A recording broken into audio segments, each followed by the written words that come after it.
Boyan, good morning. Good morning. How are you? We woke you up a bit early, and I know that you have to go right after your presentation. No, it's not early at all. I am an early bird. So Fantastic. This is totally, I'm on my 100% and ready to present. But as it now tends to be in 21st century, a lot of things do in parallel. Right. I have a very interesting and important conference. That's energy conference in Serbia. And now, as you all know, energy is the topic #1 in the world. Absolutely. We're going to start in a few seconds. Yes. Can you please check if the share screen button works okay with you so that we know that technically everything is just fine? And then we'll literally jump into the start of the conference. I'll just do a short presentation and then the floor will be yours. Super. Yes, you can now turn it off and we can just start with the presentation. Stop share. Yes. Okay. Well, colleagues, when you give us the sign, we're going to start.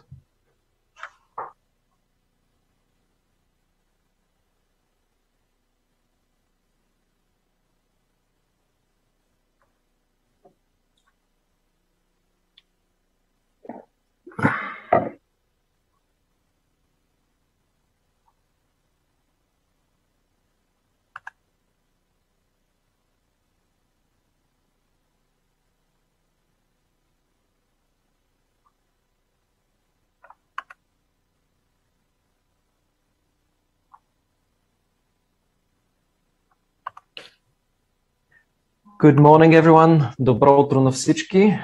Welcome to the third day of our conference Energy for People. Добре дошли на третия ден от конференцията ни Енергия за хората.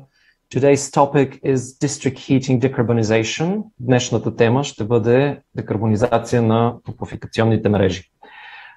Just as initial start, and then we are going to be having this day completely in English because we have a lot of foreign guests. I'd like to let everyone know that there's an interpretation button where you can select between Bulgarian and English. За всички и след това продължаваме конференцията изцяло на английски заради многото международни гости днес. Има бутон за превод, който може да изберете. Всички, които следят конференцията в YouTube каналите, има два канала на български и на английски език. В определени моменти включваме и директен стрим през Facebook, но общо взето конференциите в Zoom и конференциите в YouTube като директно излъчване са местата, в които може да следите без. Our conference is web streamed on YouTube and Facebook. In 2 languages, we are streaming also in YouTube directly. So both Bulgarian and English are available there. And here in Zoom and in YouTube are the 2 places where we can have, where you can follow the entire conference without any interruption.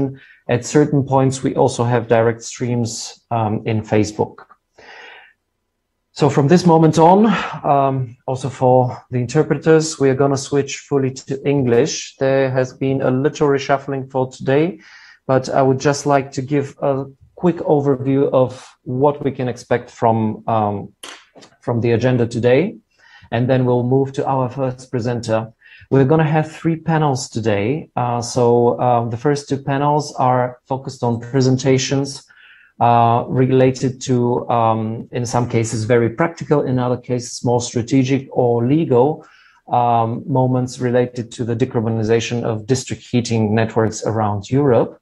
And at noon, we're going to have a very interesting expert panel discussion related to the district heating decarbonization of Bulgaria, and I would say also Bulgaria and beyond. Because we also have a few foreign guests that do have the overview from around Europe and can further guide us through some of the most interesting recent initiatives and their recommendations on how the district heating decarbonization can move ahead at pace that is fast enough, but still don't compromise with the cost efficiency and with the quality, with the needs for quality provision of energy. In our first panel, we have 3 guests. This would be, with a little reshuffling, Mr. Bojan Bogdanovic from EBRD Radio Web Fund, who is going to be telling us about the support for decarbonization of the district heat energy in the Western Balkans. There are some very interesting pilot projects that we are going to learn about. And then we will continue with Lenka Ilchikova, I hope I pronounce your name correctly, from Prijatelji Zeme, Slovakia, where we're gonna, with Lenka, we're gonna hear about the progress on the district heating based on renewable energy integration in Upper Nitra region. Amelia Selden from Energy Cites is going to tell us about the district heating in the EU and how the cities can move faster towards heat decarbonization and energy independency. In the original program, this was going to be the opening, presentation, but as I said, a little reshuffling was required due to time pressure to some of our guests. So we will have also the Q&A session right after each presentation. Feel free to chip in with your questions in the Q&A part of our chat or in the chat panel in Zoom. Mr. Bogdanovic, the floor is yours. You can share your screen with us, and we are very curious to learn about the initiative in Western Balkans. Thank you very much for inviting me to join you and discuss with you how can we decarbonize district heating, and also thank you for helping me with this reshuffling, because as mentioned, we have a lot of parallel activities. We need to work very hard to touch this area that was not in focus previously. So as we can start, in 2021 happened a lot of things that pretty much changed the energy, even more than COVID changed. And then happened war in Ukraine. So maybe we had a new normal. This new normal expression was adapted for the situation in during the COVID. But in energy, in all energy sectors, including district heating and cooling, we have something we can call new normal, but it is not normal at all. So everything is totally different. So when we were discussing renewable energy in heating and cooling, usually the motivation for that was CO2 reduction. And of course, air pollution reduction. But sometimes this was not enough for our local stakeholders that are in charge for district heating companies to take the steps and invest effort in partial decarbonization of district heating. We know that mayors like to do some more visible things like kindergartens or to maybe to refurbish streets. But now, as mentioned, now is nothing normal, and we think that this is the moment. Of course, it was before, but now it's more important than ever to do this decarbonization. So I usually like to ask myself some questions. What kind of support is needed? What do we need to do? Because we didn't have such good results in this sector previously. How can we change this? Can we achieve some results? And in the end, how this gas and oil price and availability crisis will affect the sector? Is it something that might help the sector, or shall it destroy it? So many questions. But we always should start with asking questions. And then at the end, we can maybe discuss. So even before this huge crisis, the Western Balkan countries joined the EU in this green agenda. And in Sofia, in November 10th, on 2020, this extremely important Sofia Declaration on Green Agenda for the Western Balkans was signed. This is this was the moment when all Western Balkan countries committed. You can see below a lot of things to adapt gradually EU climate laws and start with CO2 trading. So a lot of promises, but also with the promises came, we can say, a carrot with this stick, is that for these areas that I circled that are definitely linked also to district heating and cooling, there is available funding available for this. So Western Balkan countries committed to make a change. Renewable energy is one of the three pillars. The EU would like to be moved, and now probably again more than ever. But also 9 billion euros of grant and 30 billion euros of loans will be attributed to Western Balkans, which is a really substantial amount. So yeah, EBRD, of course, it's not. We are working on district heating projects not from recently. We are working this for many years. But as mentioned, even for EBRD now, focus is more important than ever. So one slide I like to show to colleagues to explain how district heating sector was neglected in previous years in region.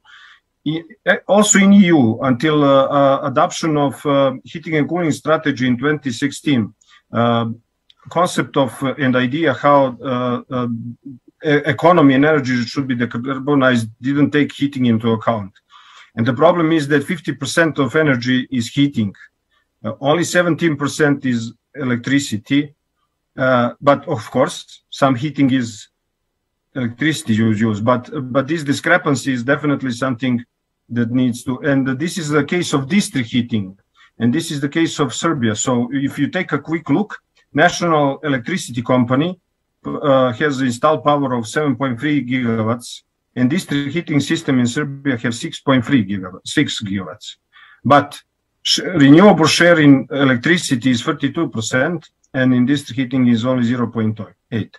This shows that in previous time, natural gas was something very easy to use, not so polluting. Of course, CO2 you lock in with the gas consumption, but there was not, and affordability was not a problem back then. So you can see below what results you can get by decarbonizing district heating. They're so important and huge.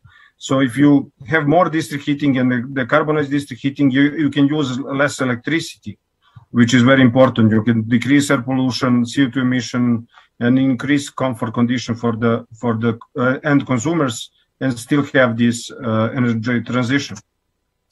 So barriers, why? So this 0.8, why this happened? Because of these barriers. As mentioned, even Europe until 2016 was not very much focused on this, but now we see a lot of things going on. A lot of stakeholders trying to do more, and you can see why I think and why EBRD thinks that things did not progress. So in order to make change, first you need to see what is the problem. So the answer to these barriers was EBRD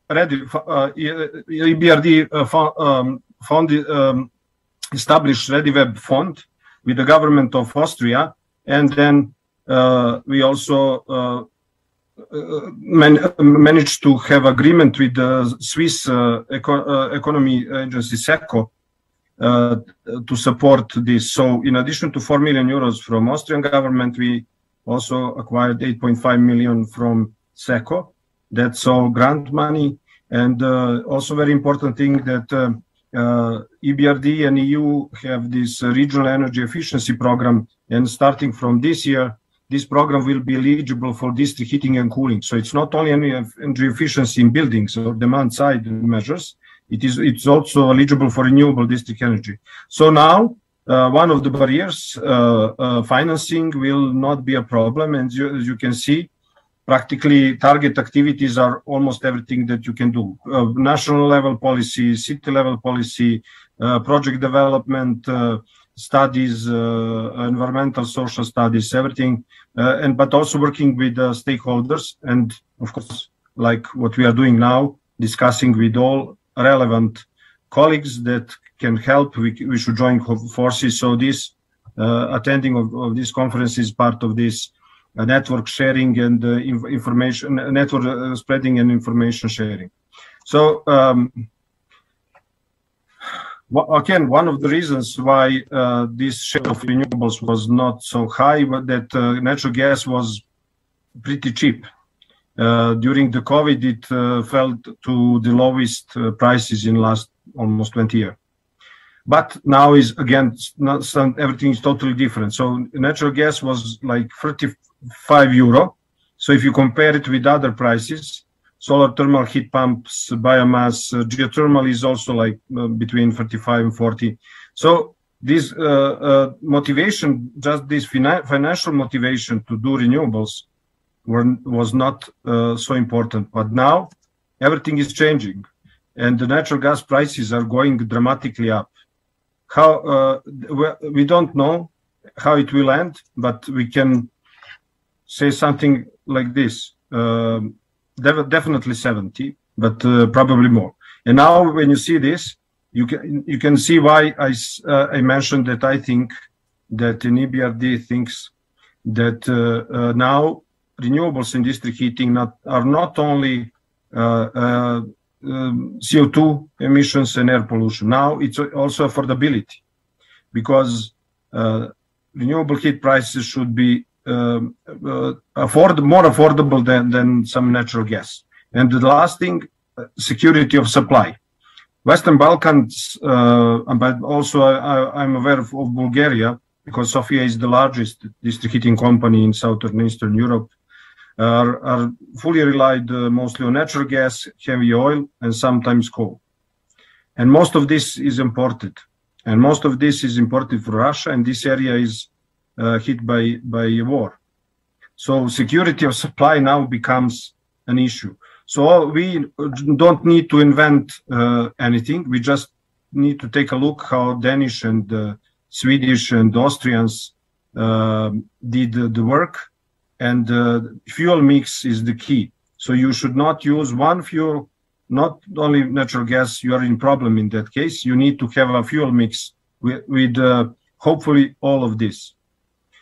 And so how does it look on a project pipeline? So we have some project in all pre-feasibilities for all of these projects are finished.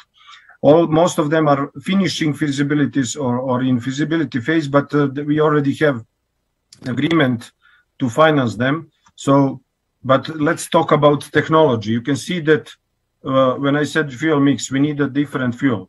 So firstly, solar thermal. Solar thermal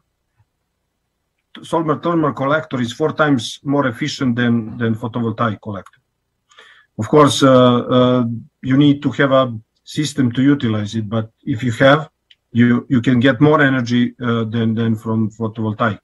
And there are 2 systems with a seasonal storage, meaning that you capture heating during summer and keep it for the winter. Of course, heat pumps. Germany ordered 2 million heat pumps from different suppliers. So I always like to see what German government is doing, because they usually plan better than some of the others. Large-scale heat pumps are much better solution than small-scale. Of course, small-scale heat pumps are also good. They should be used. But in this case, you can see that heat pumps can be used jointly with geothermal energy. Geothermal energy also can be used directly. Also, it can be used with the wastewater treatment plants. So purified water going out of the wastewater treatment plant is kind of very nice low thermal geothermal with good quality of water that doesn't create any problems. So we have very advanced project in that area. But also very important and interesting for me is Kragujevac, heat generated from data center. Many big cities will have more and more data centers. They use huge amount of electricity to waste the heat, and they waste the heat to the air. So in Kragujevac, before we came, the original idea was to use 2 megawatts of chillers to waste 4 megawatts of heat. But with this heat pump, we will use this heat for replacing fossil fuel in district heating system. So it will save electricity and heat and natural gas and heavy oil in the same time. So there are, but of course, we don't ignore biomass. Biomass is also a good solution, but it needs to be sustainable. So it will be scrutinized in details, and everything needs to be, when EBRD is financing, wherever, it needs to be with the RED 2, aligned with the RED 2 directive for sustainable biomass, which can be done. It's not a problem, but we all need to take care that we don't cut healthy trees and just burn them. We need to be more smart than that. Of course, ReadyWeb covers Bosnia, Bosnia and Herzegovina, Kosovo, and Albania, Montenegro, and Northern Macedonia. So you can see similar technologies applied. Very interesting in Sarajevo. We have some idea of a very in Sarajevo. Our study that is in final phase identified heat pumps based on geothermal, based on sewage water, purified sewage water, and also on fresh water. So we can use fresh water from water supply system to cool it just a little down and get a very positive results. This is something that is very usually done in Denmark, so we want to repeat this in Sarajevo. So at the end, with all of this, we might even get to 45% of renewable district heating in Sarajevo, which is really amazing result, which would be really amazing result, but we think it's very feasible. So just a simple and short explanation about this solar thermal with the sinusoidal storage. So what is the idea? The most of the sun is during the summer. Some systems have a domestic hot water consumption like Novi Sad, but you don't need huge facilities to get to use this summer. But the idea is to make pit underground storages where you will store heat during the summer and then use it during the winter. And you can see that in Novi Sad collector field, it is envisaged to be placed in a water supply protected area. This is good because solar thermal collectors are very harmful, not at all harmful. So they can be placed in water protected sanitary areas because they have only water and glycol, so sweet water in the system, and nothing can endanger. But on these areas, you cannot do agricultural or any constructional works because you need to protect underground water.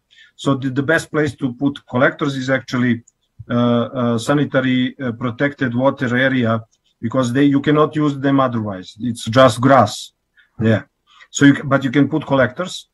And very important thing that I will discuss on this conference in Serbia later is using these heat storages for excessive electricity production, because you know all about the problem with balancing, and when you have excessive renewable electricity production, you need to store it. And the heat storage is 100 times or even more than 100 times cheaper than battery storage. Battery storage is actually something that it's not at all realistic. So now we have already examples. So in Germany and in Austria, that they build this seasonal storage or large storages that they will just simply use the electricity, turn it to heat, and then use heat for heating buildings, because otherwise they will not be able to do anything with this electricity.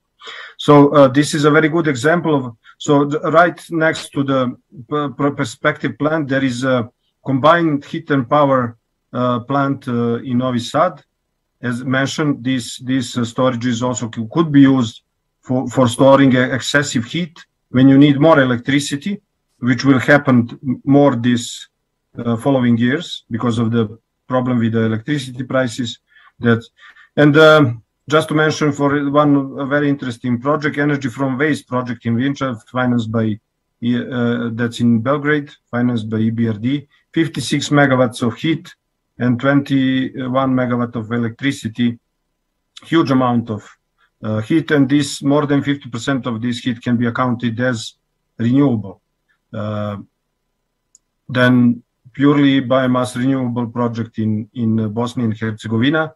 So we already have some implemented, but a very nice pipeline of the project. So yes, in conclusion, we will continue to do this. Of course, EBRD covers not only Western Balkans, but the ReadyWeb is covering the Western Balkans. So we now discussed only this, but of course, EBRD is open for the cooperation with stakeholders with all countries of operation. Of course, it includes all Eastern European countries and Central Asia, Northern Africa, but Eastern European countries are definitely welcome to come and work with us because we want to invest effort and knowledge and also some funding to push this forward, these projects. And at the end, if you ask me, the question was how this crisis will affect. My opinion is that at the end it will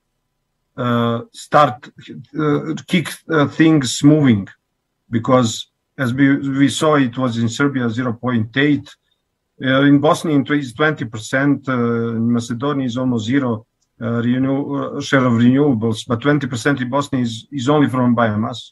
So we need to diversify a little. So this energy crisis will definitely be a motivation for everybody. It should be motivation. And if you ask me, I think that we have the grounds to be optimistic that geothermal, heat pump, solar, low thermal, waste heat from data centers, any waste heat from any industrial, this is valuable and it will be in focus in following years. Thank you very much. You can see my email on the screen. So if any of the colleagues, participants, or audience would like to ask some question or contact us or maybe propose to EBRD some good ideas, we are always open for new ideas. You can see my contact, and thank you once again for providing me an opportunity to speak and discuss with you on this. Thank you very much. Bojan, really thank you for your participation. It was fantastic to see everything that's in the pipeline in the Western Balkans, and it sounds really amazing and very inspiring. I also wanted to know that actually you are quite an interesting type of professional, considering that you are both into project management and you have engineering background, which makes you very specially suited for the task to provide such overviews and answer a lot of questions. And boy, do we have questions. I have a long list of those. I wanted to ask, because at some point I got a bit lost. I can hear my voice, colleagues. We hear you. It's a little okay. Understand what you say. I got a little bit lost between which of the projects are actually projects that are already being implemented or are to be implemented, and which parts are mostly, feasibility studies. Yes. So implemented are at the end Vinča project and biomass project in Banja Luka. Right. But okay. For the all others, it's a feasibility study. But for instance, with the Ministry of Energy, Serbian Ministry of Energy, we have passed the first phase. We have already, Serbia has reserved funding in the budget, 30 million euros for this project. EBRD secured 7.5 million of CAPEX grants and also 2.5 million of grants for the project implementation. So you can see everything is there. It's only a question of time. But we are doing now these preliminary designs for these 11 cities. Also, as mentioned, Sarajevo's study is just being finished. It is very well received. And so my assumption is that we will start with issuing tender for works for this projects early next year, so very early next year. And we will probably start with works next year during, usually it's the best to do it out of heating season, but some of the works can be done also during heating season. Right. So, do you have any greenfield network project? Because some of the things I'm under the impression that most of this is refurbishment of already existing district heating projects. Do you have anything that will be done from scratch? Yes, several.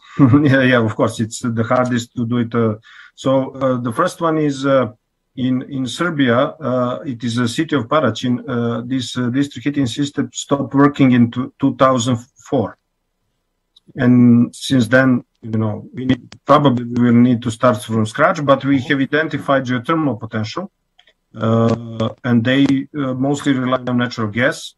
Now, when you have a existing geothermal potential, it's much easier. Then second one is we think that in northern Montenegro, because in Montenegro and Albania, there are no operating district heating systems. So the first one we are exploring is in Žabljak. Northern, very high altitude and very cold city in the northern, and with a huge amount of sanitary wood cutting. So we are sure that this biomass project can be sustainable. And the third one is Korča in Albania. There we were discussing with the ministry, and actually we did some pre-feasibility, and the idea is this is early. Žabljak and Korča are early, but we are discussing with them to go to Western Balkan Investment Framework and ask for funding for continuation, because ministry and city are very ambitious. They want to cover almost all city of Korča with district heating, and that's really huge ambition. But we will see what approach the full study will give us, because we have a budget for first phase can be 17 million euro, but for second can be 120 million euros. So it's it's a question of ambition. But to return, I think in the next conference, all these projects will require a day on their own, not just a 20-minute presentation. Two more questions, very quick answers. One is, in the next generations of district heating networks, and considering that, we are all dreaming of very decentralized energy system, and this decentralization supposedly is not only in the power sector, but also in the heating sector. Do you consider in any of the projects the possibility that small-scale producers of heat can feed in their excess heat into some of these networks? Is this possible? Has it been considered and studied? Yes. Definitely. I think that's mantra that district heating is something, communistic, that doesn't give you freedom, is definitely wrong, because Nordic countries are the best, and they are not communist. So bottom line is new Serbian renewable energy law has these articles that say every renewable energy producer that applies must be connected if the price of heat will not be higher than existing. If it's the same or lower, a distribution company will be obliged to connect this producer. So it's definitely, because if we want to decarbonize these 6.6 gigawatts, of course, we cannot do everything with the public money. Even if we do support, we need to attract private. But private will come when we establish first examples of public, and this is what we're doing. So EBRD is one of the IFIs that is focused on a private. So answer is, it is already, but it will be more and more. That's where I think we are going to. Right. This is really very inspiring. Very last question.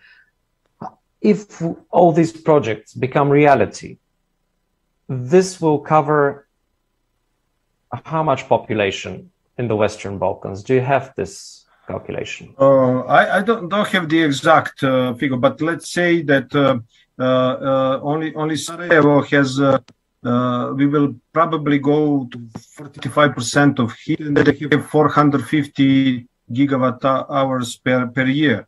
So more than 200 gigawatt hours, and it will practically affect all people in Sarajevo that are connected to district heating system. For instance, in Serbia, 25% of the population is connected to district heating system, and 50 if you count only urban areas. So cities are mostly covered, because with the 50% of urban areas, meaning that suburbs with the single family houses are not covered, but most of the multifamily, public, big buildings, commercial are usually covered by district heating. So if you do results in district heating, you will impact. And one sentence, the most complex area to refurbish and to have results is multifamily residential buildings. And one of the next conferences I can present you EBRD concept of, we call it public ESCO, how we refurbish multifamily residential buildings connected to this heating system. We already have 40 buildings in Šabac city in Serbia, but we are now working on replicating on more, we already have 25 million euro with the Ministry of Energy for Serbia, and we are working with in Bosnia. So one of the next conferences, demand side, how can district heating help multifamily buildings, and how EBRD concept can help multifamily buildings to refurbish their building, which probably is the area with the least results in Southern Eastern Europe. Multifamily buildings are usually not touched. So we have the idea, and yeah, if you invite me on next conference, I can present. Definitely, and thank you very much. We really got to move on now to our next presenter. Otherwise, I will be pronounced the worst timekeeper during this conference. Thank you very much again. Have a great rest of the day.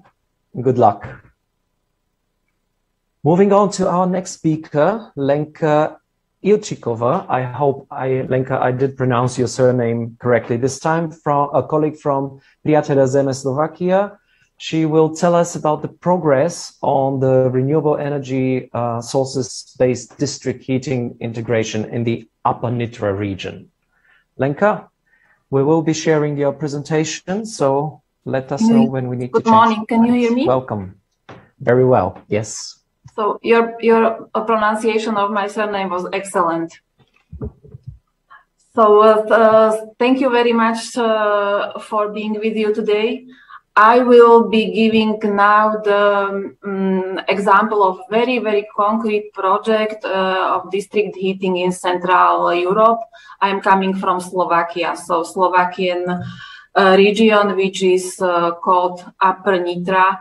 Let's have a look first on the very briefly to introduce it. Next slide, please. So we are the coal mine region. We have the lignite here, approximately 1 million ton of extraction annually, and the power plant Novaki is producing from this coal the electricity and also the heat for approximately 15,000 households.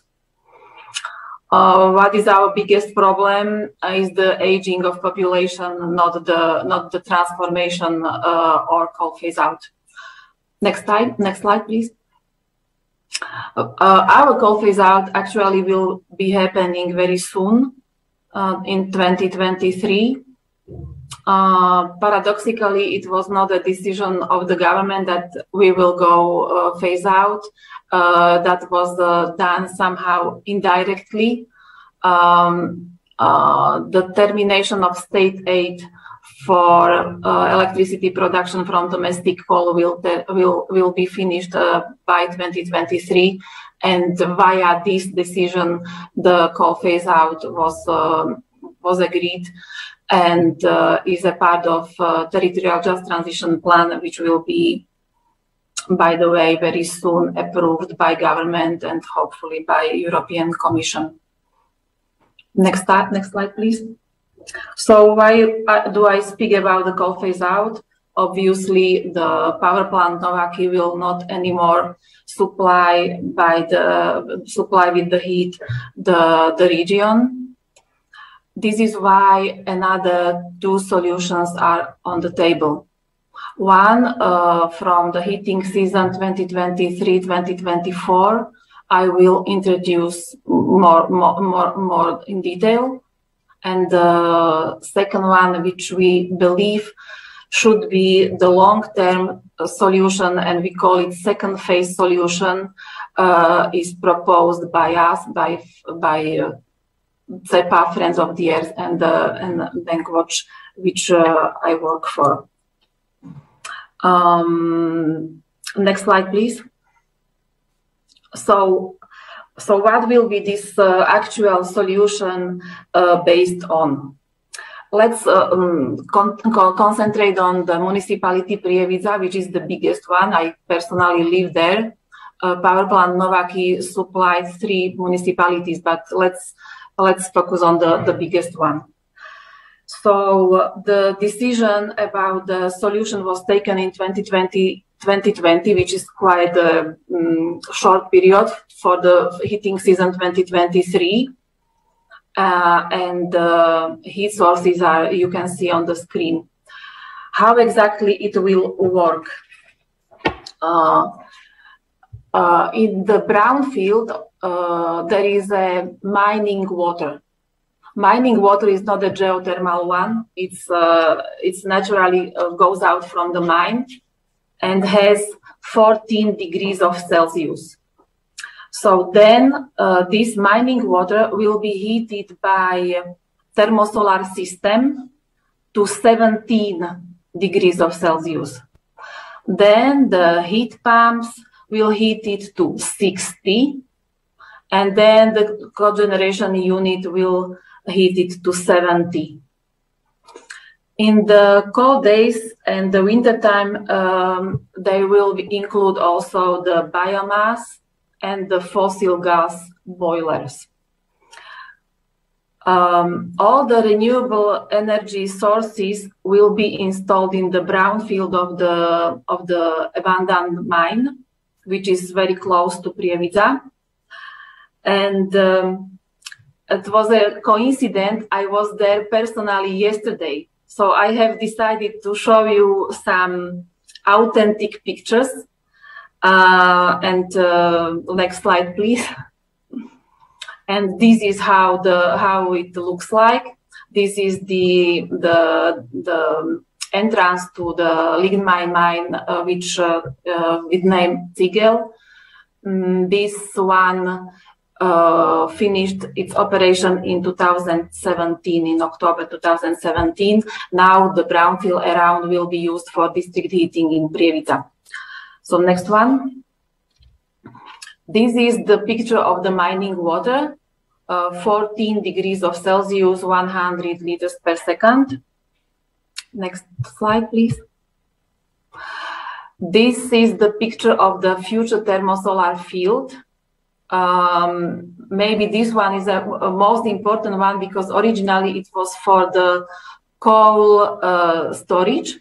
So you here see how we changed the coal to thermosolar. Next slide, please. Here there is a place for the cogeneration unit. They are now destroying the chimney.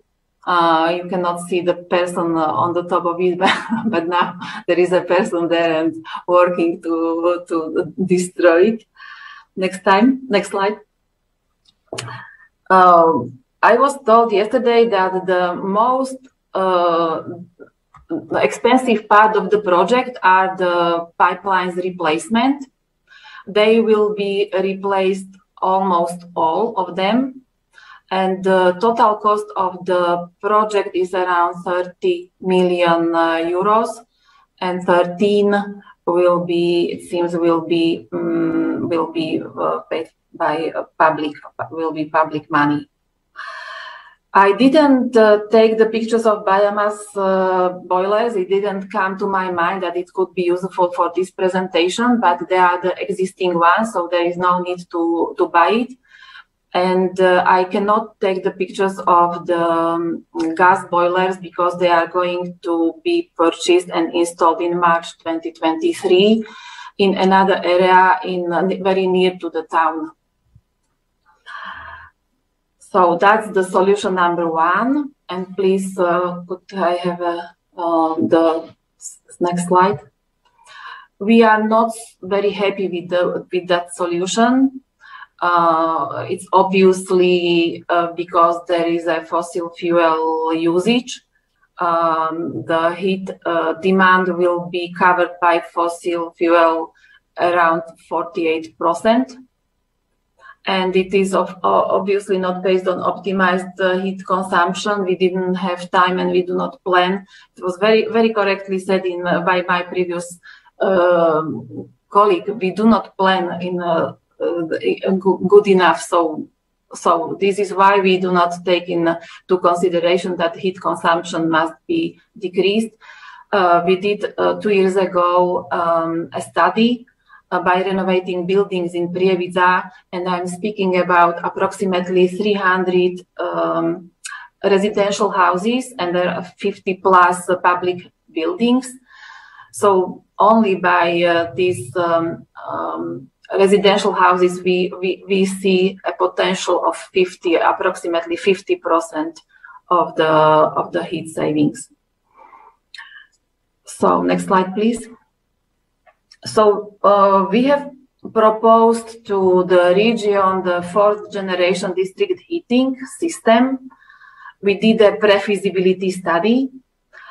Originally, the idea was given by expert which we hired, the Austrian expert with name Bernhard Schneider, and then our experts continued and prepared the pre-feasibility study, which is obviously based only on renewable energy sources and include also prosumers integrations and also the we count on the lower temperature of the medium and also on the heat storage. Next slide. We have prepared several scenarios. This is just one example of scenarios of how to heat Prievidza town. You can easily see what technologies we expect to be used. But I will not be speaking now about the details. Next slide, please. And here is the end of my presentation. We are basically doing it to reduce the annual CO2 emissions. So this, let's say, second phase scenario can give us this significant reduction of the greenhouse gas emission. We really eliminate the gas technology. We have sent the pre-feasibility study to Jasper's experts. They had assessed the study, and one message which I took from this assessment was that many years of hard work is ahead of us. And this is why we should start very, very, very quickly to try to implement it 2030 plus, when the boilers to gas will have the end of its operations, which paradoxically we are going to buy now. So that's all the story for today from my side. Thank you for your attention. Thank you. Actually, the Slovak case is, I believe this was probably the first such initiative that was trying to reform a district heating plant and network into more or less renewable based one. Maybe you ended up not with the perfect solution that you wanted, but at least you know what the perfect solution is. And I think that you have told us and provided this to the local authorities. Do you think there are chances that actually you can win this fight to have a fully renewable energy-based district heating? what I understood is that it is not easy to do it within the existing scheme. It's much more easier to do it when the new buildings are built. And to be very honest, we are now looking for another municipality which is fully owner, which is the heat production and heat delivery owner, because ownership very much matters within municipalities. And now the one which I was presenting now is hesitating. So we are looking for maybe something smaller and something more flexible. Right. And are there initiatives basically that you're not proactively pushing for, but that are about to happen in Slovakia? I'm asking this question because last year I was part of an online conference organized by Euractiv Slovakia. And there, Mr. Karol Galek, State Secretary from the Ministry of Economy, was mentioning that Slovakia by 2030 is planning to increase like 7-fold the geothermal capacity that is used. If I remember well, and if I noted down well, he was claiming that Slovakia already has about 150 megawatts of geothermal capacity that is deployed, and 7-fold increase was something like you expect up to a gigawatt of geothermal capacity to be deployed by 2030. Maybe I got something wrong, but... There is a big project in Košice.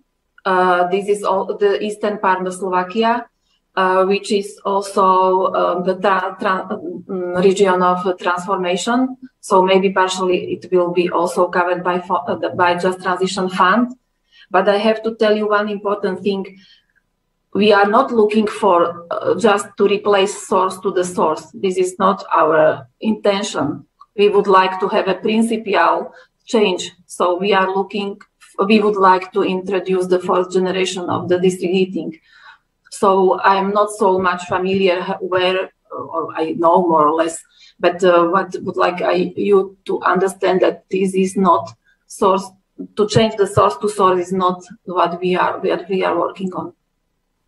Right. Well, this is actually the long-term vision. So I really encourage you to keep up the proactive work in this regard. How is the current situation affecting the popularity of the idea to use more renewable energy sources in Slovakia? You're probably one of the most dependent states on Russian energy carriers, considering that all your gas, petroleum, and nuclear fuel is coming from Russia. The political situation, did this made a lot of plans get sort of rethink and revamped at this point, or not yet? I am working rather in the regions and with municipalities, so I don't want very much to evaluate the whole Slovakian situation. But I would like to tell you one thing. I recently have visited the municipality which introduced the geothermal, and they told us that it took 2 months to do the drilling. The drilling was 24 hours, 7 days per week. It was a little bit noisy, and it was it was obviously not pleasant for people. But when the people were explained exactly why and how and when, they accepted it, and they were quite happy. So what I would like to say that the participation on the local level is important, and so this is what is my topic. It absolutely is. Thank you very much, Lenka. Again, we're moving on to our next speaker, to Amélie Ancel from... Sorry? I also thank you. Bye-bye. Thank you, Lenka. Yes, please stay tuned if you have the time, and I hope that the next panels will also be interesting for you as well. Moving on to the presentation of Amélie Ancel from Energicités. Amélie is working on the topics of heating and cooling, and the organization Energicités is a network of local authorities aiming at showcasing tangible alternatives deployed by municipalities. also helping municipalities strategizing. Amelie, do we have you on board? Yes, yeah. Do you hear me? I can hear you, I can see you. And can you see my presentation? Aboard. Absolutely, yes. Perfect, then let's go. The floor is yours. Thanks. So thanks a lot for the invitation. I'm very happy to be here to discuss about district heating in Europe. Before telling you a bit more about the agenda of my presentation, just a few words about energy cities, even though we've been very well introduced. Thanks a lot.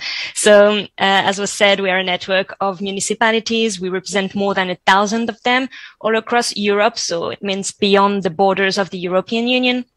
And our main goal is really to create future-proof learning communities, because we really believe in the power of peer-to-peer exchanges and capacity building, because that's how you can really showcase good practices and maybe help cities to move forward in the transition. And we are focusing on several topics. We are focusing on local governance, on fossil-free cities, on community energy, on local food, and also on circular economy and sufficiency.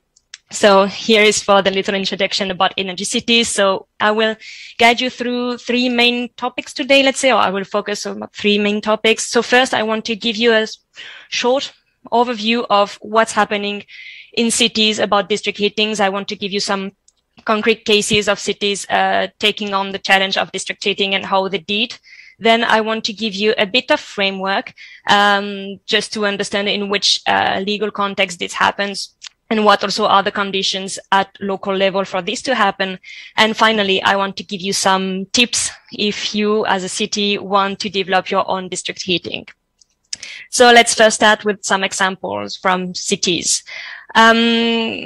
Before digging into specific examples, just a few words about the EU level. So you can see on the map here on the left-hand side of the slide, a map which was kindly shared with us by Euroheat and Power, which shows the share of district heating in Europe. This map gives numbers of 2020, so there may be some changes, but more or less you have an idea. So you can see really per country what's the percentage of heat needs which is covered by district heating. Looking at the whole EU level, more or less this represents 12% of the total heat demand in Europe in 2020. But studies carried out by Euroheat and Power and others show that basically this heat demand could be covered at up to 50% by district heating in 2050, which means that there is a huge potential for development for district heating, which is very good.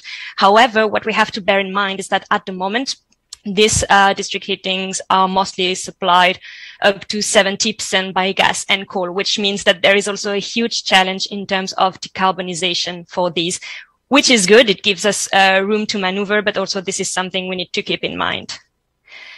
So I will now give you some feedback from the ground, because being an association, like a network of cities, we have the chance to have discussions with them and to have direct feedback from the ground.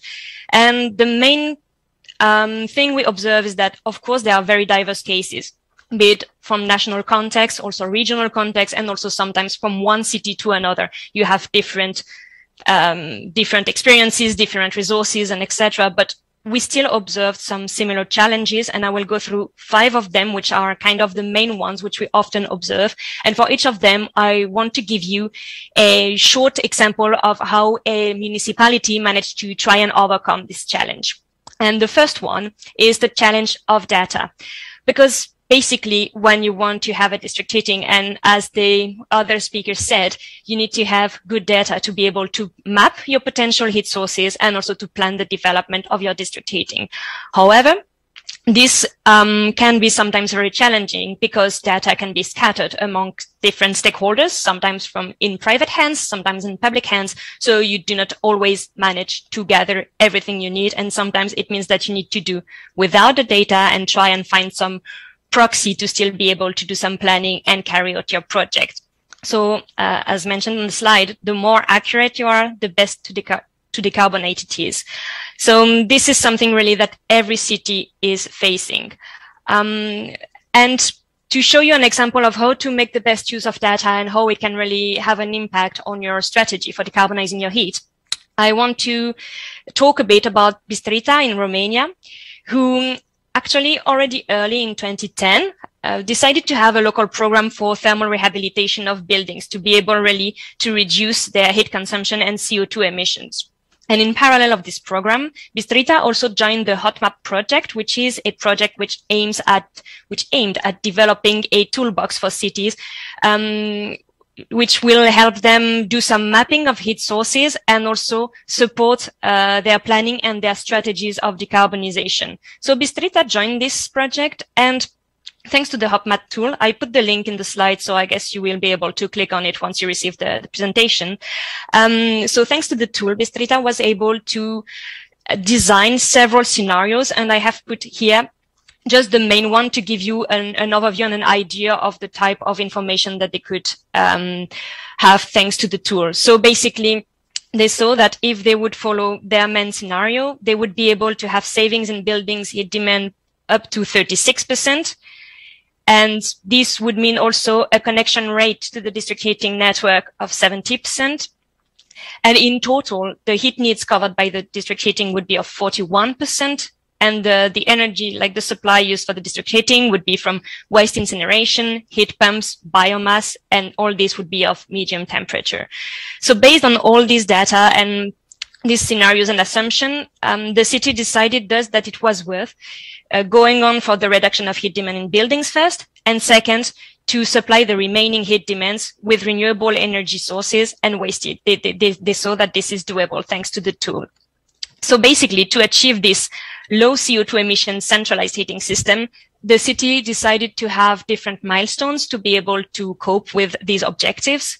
And basically, they saw that by 2030, it would be doable for them to have a mapping of the potential local renewable energy sources, and also to have the planning of the district heating network done.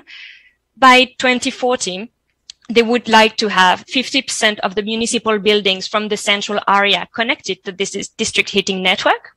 And by 2050, they plan to have 90% of the buildings built before 1990 to be renovated, and 20% of those connected to district heating. And basically, all this should help them reduce, in the first stage, in 2030, their CO2 emissions by 30%. So this is something which is possible thanks to the collection of data and thanks to the Hotmap tools, which is really a precious tool for cities.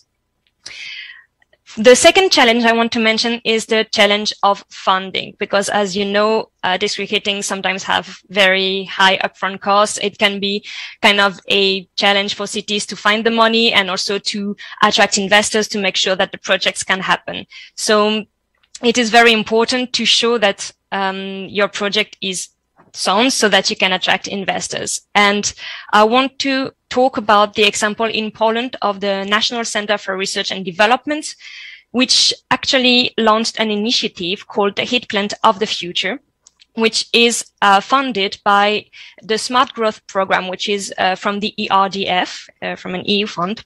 So in Poland, the idea of this initiative of Heat Plant of the Future is to modernize and have cost-effective heating systems, and also maintaining an acceptable price for consumers, because they really said that it's good to decarbonize, but we don't want the consumers to bear too much of the cost of this.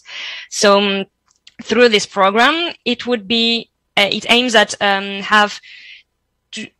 showing that it is possible to have technologically and process-wise ready plants, which could then be fit for the market, and thus make sure that investors can go and support financially these projects. So the idea is to have two phases in this, and the budget is of 38 million zloty, which should be around 8 million euros, I think, if I'm not mistaken. So the first phase, so the first phase is basically done. It was the selection of 10 companies, and the aim of the goal for these companies was to carry out research and development works to prove that it's possible to have a district heating system to be developed and to provide at least 80% of, or to run on at least 80% of renewable energies, because that's really the aim for the heat plant of the future, at least 80% of renewables. So these 10 companies designed digital models and plant demonstrators, and they received 5 million zloty for that. This went on for a bit more than 8 months, and now we should enter the second phase, which is the realization of the demonstrator. I have to say now that I haven't been in touch with the persons in charge of this, so I cannot tell you for sure if it was one or several projects which was selected. But the idea is really to have these demonstrators funded with the rest of the fund, which means 33 million zloty, to really show that this can be done. This is ready to enter the market and ready to reassure the financial world, let's say, that this is possible, and let's invest in that now to be able to provide citizens with decarbonized heat as soon as possible. The third challenge which we come across often is the question of experience.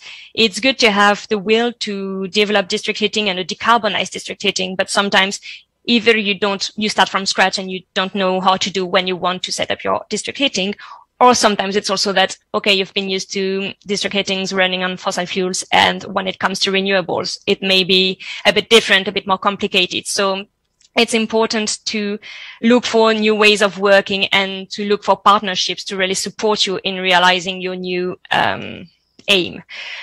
So again, an example from Poland, from the city of Łódź. Sorry for my pronunciation. So basically what the city told us is that in Poland, apparently, green bonds are really unknown, and no Polish bank is actually offering green bond financing. In addition, there is, or at least was the case last year, there are also no specific rules in Polish law of what can be put under green bonds, like in the sense of what can be financed and how can you show that your project is green. There is no framework on that. So the city decided to have a partnership with a bank in Norway, which is already well advanced on the topic of green bonds, so that the bank would help them in the process of certification, in the process of identifying projects which can be proposed under this framework of green bonds, and basically to give a definition of what is a green project. And the ultimate aim is also to facilitate and allow the access to green bonds to all municipalities in Poland. So this is an example also of partnership to create new experience and to be able to open new horizons for you. Fourth challenge is the question of fossil fuels. So as mentioned, often at the moment, district heating is also relying on fossil fuels. And this is something also difficult sometimes to challenge. Well, with the energy price crisis, it may become a bit easier, but it used to be very complicated for renewables to compete with fossil fuels. And sometimes some financing schemes are still supporting fossil fuels, which make it also unfair for competition for renewables. So it means that you also need a strong political will to be able to say, okay, we stop using fossil fuels. We want to break free from that and stop funding them. And this is not always easy. But in Vienna, and I won't go too deep into details because I know in the next panel you have a presenter from the Viennese strategy, but just as a quick example, so Vienna relies on 80% on Russian gas, and yet they still made the commitment to be climate neutral by 2040. There are 600,000 households in Vienna which are relying on gas for heating. So there is quite a challenge here, but projections and actually the strategy foresees that between 2019 and 2040, despite the growth of the population, it would still be possible to decrease the heat demand by 18%. This would go through, of course, building renovation, and also the way they plan to decarbonize the heat system is first by increasing the role of electricity. It would be multiplied by 2.5, so basically going from 1.9 gigawatt hour to 4.8 gigawatt hour. And the role of district heating would also be increased. It would go from 5.5 gigawatt hour to 6.3 gigawatt hour, so which is quite a good increase. And as you can see, the different supplies for district heating would be basically a quarter would be heat pumps, a quarter would be waste incineration, a quarter for geothermal, and a quarter of green gases to be able to cover the peak demand. So this is the strategy chosen by Vienna to say goodbye to fossil fuels. And the last challenge is the question of engagement. I think the previous speaker said that it is very important to engage citizens, and indeed it is key because, as you know, district heating needs to have people connecting to it to be able to be cost efficient. So it means that citizens are key allies, and sometimes it's quite complicated to motivate them and to reassure them. And I want to talk about the example of Niš from Serbia. And actually, so this is not really about decarbonized district heating, but this is just to show you what can be the process to embark citizens. So in 2013, the district heating company decided to change the billing system and to pass to like monthly measurement of the consumption. There were many objections from the consumers because people with low income and poorly insulated homes were very afraid that they would face higher costs, which they could not afford. This triggered many demands of disconnection and an increased fear of further energy poverty in the country, which is already quite high in Serbia. So facing these increasing tensions between the population, the municipality, and the heating company, the municipality decided to invite citizens to find a solution in a democratic way. And what was the outcome is actually that there was the creation of a citizen organization of dwellers who would be represented in a commission for price change approval. And they would also sit in the supervisory board of the heating company, attending management meetings. So this, by making citizens enter the board of the district heating company, help them also discuss this question of billing and how to make it acceptable for citizens and how to ensure that you don't have too many disconnections because people cannot afford it anymore.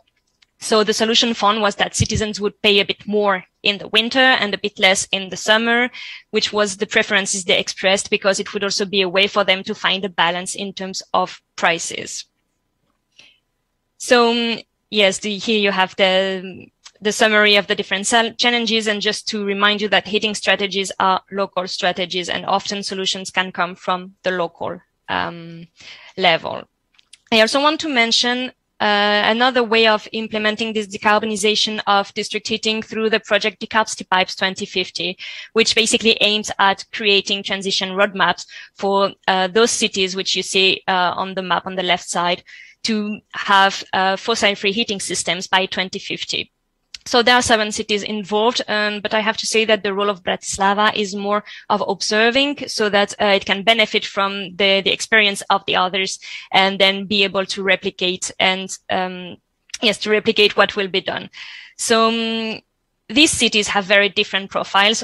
First of all, different countries, but also different sizes in terms of inhabitants and also different energy mixes. Some of them rely more or less on gas, on oil, and etc. And at the moment, in Bilbao and in Dublin, there is no district heating system. However, in all of the transition of the heating and cooling plans which are made by the cities, each of them see district heating as a huge potential to decarbonize heating systems. So you can have a look at the heating and cooling plans of each cities and see what they plan and how they plan to do it. It's on our website of the project, and also I put the link here in the slides. And just to give you an example of how it can be, like, of types of strategies which are in these plans, in Rotterdam, in the neighborhood of Hendijk, there is a pilot project which aims at making this district fossil-free by 2027. So to do so, the municipality gave the possibility to residents to connect to district heating either in 2021 or in 2027. They cannot connect in between, because the strategy of the municipality is really to create this feeling of belonging, of being privileged either to be part of it and to create kind of the will to join afterwards. And so this is the strategy they chose to follow. And since this is a pilot project, the costs are supported by the municipality, and out of the 14,500 euros, which costs the connection to the district heating network, the citizens only pay 1,500 euros. The rest is supported by the municipality. There is also the subsidy to change the gas cooker, because in the Netherlands, this is quite big to cook with your gas cooker, and it's very difficult for people then to switch from gas to renewable because they're afraid that they cannot cook anymore. And the municipality also provided interest-free loans for citizens who decided to connect to the district heating. So these are examples, and the project will last until next year. So I'm very happy to come back and tell you more about the outcomes and the transition roadmaps, which will come out from this project if you're interested. So after having seen all these examples from the ground, I would like to talk a bit about the framework. So it's important to bear in mind that even though I said before that heat strategies are local strategies, it's also embedded into 3 layers. Let's say there is the EU and there is also the national context, which play a big role.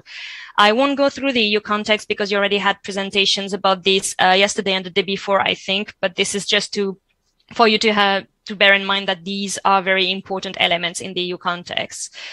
I want to stop a bit on the question of the national support, because even though, yes, member states have to transpose EU legislation into their national law, but they have also the possibility, when it's a directive, to adapt it to their context, and also they can take initiatives.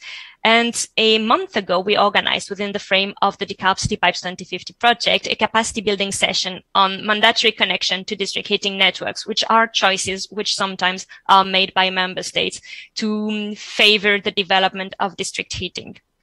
And so I would like, we had the presentation from 5 countries, from Denmark, France, the Netherlands, Germany, and Scotland. I won't go through them all, don't worry. I just want to stop and on the case of France, just to give you an example of how it can be done and what it can mean for district heating. So France published in 2019 its energy law, which sets the targets and says how they will be able to attain these targets. It's a set of measures and etc. And they realized that basically, if they want to meet those targets in terms of district heating, they are really lagging behind, and they need to increase by 2 or 3 the share of district heating if they want to meet their renewable targets. So what they decided to do is to make from 2022 on, so it started in January this year, the systematic zoning of mandatory connection, the mandatory connection of district heating systematic through some zoning perimeter. And the criteria to make it mandatory in those perimeter means that you need to have at least 50% of renewable energy or waste heat supplying the district heating. You need to have the heat which is supplied to be metered through a substation. And you need, of course, to have a financial balance when you want to implement this, not to disturb the equilibrium.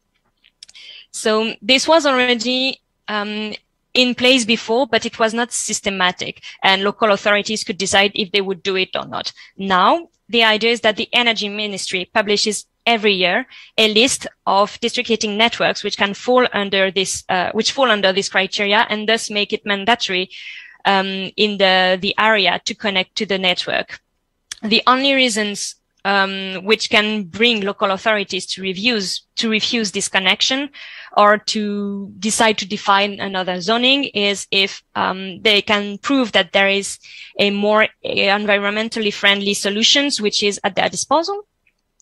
If they can show that the cost of connection or the cost of heat are really disproportionate and would harm people, and if they can prove that this is technologically impossible to have this mandatory connection. Basically, to comply by these rules is really a sine qua non condition if you want to get your building authorization, because this mandatory connection applies to new buildings and buildings who undergo renovation or a change of heating systems.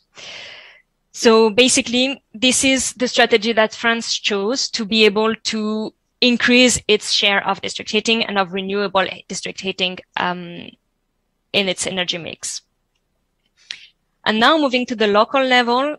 So to be able to carry all this, to be able to develop your district heating projects, to be able to make sure that you can integrate renewables, that you can reach citizens and etc., you will need human capacity. And this is clearly one of the biggest challenges that municipalities and local authorities are facing. So at Energy Cities, we decided to carry out a study on human capacity in local governments. where we basically evaluated the number of additional full-time equivalent which are necessary per country to be able to decarbonize the built environment. So this includes also district heating.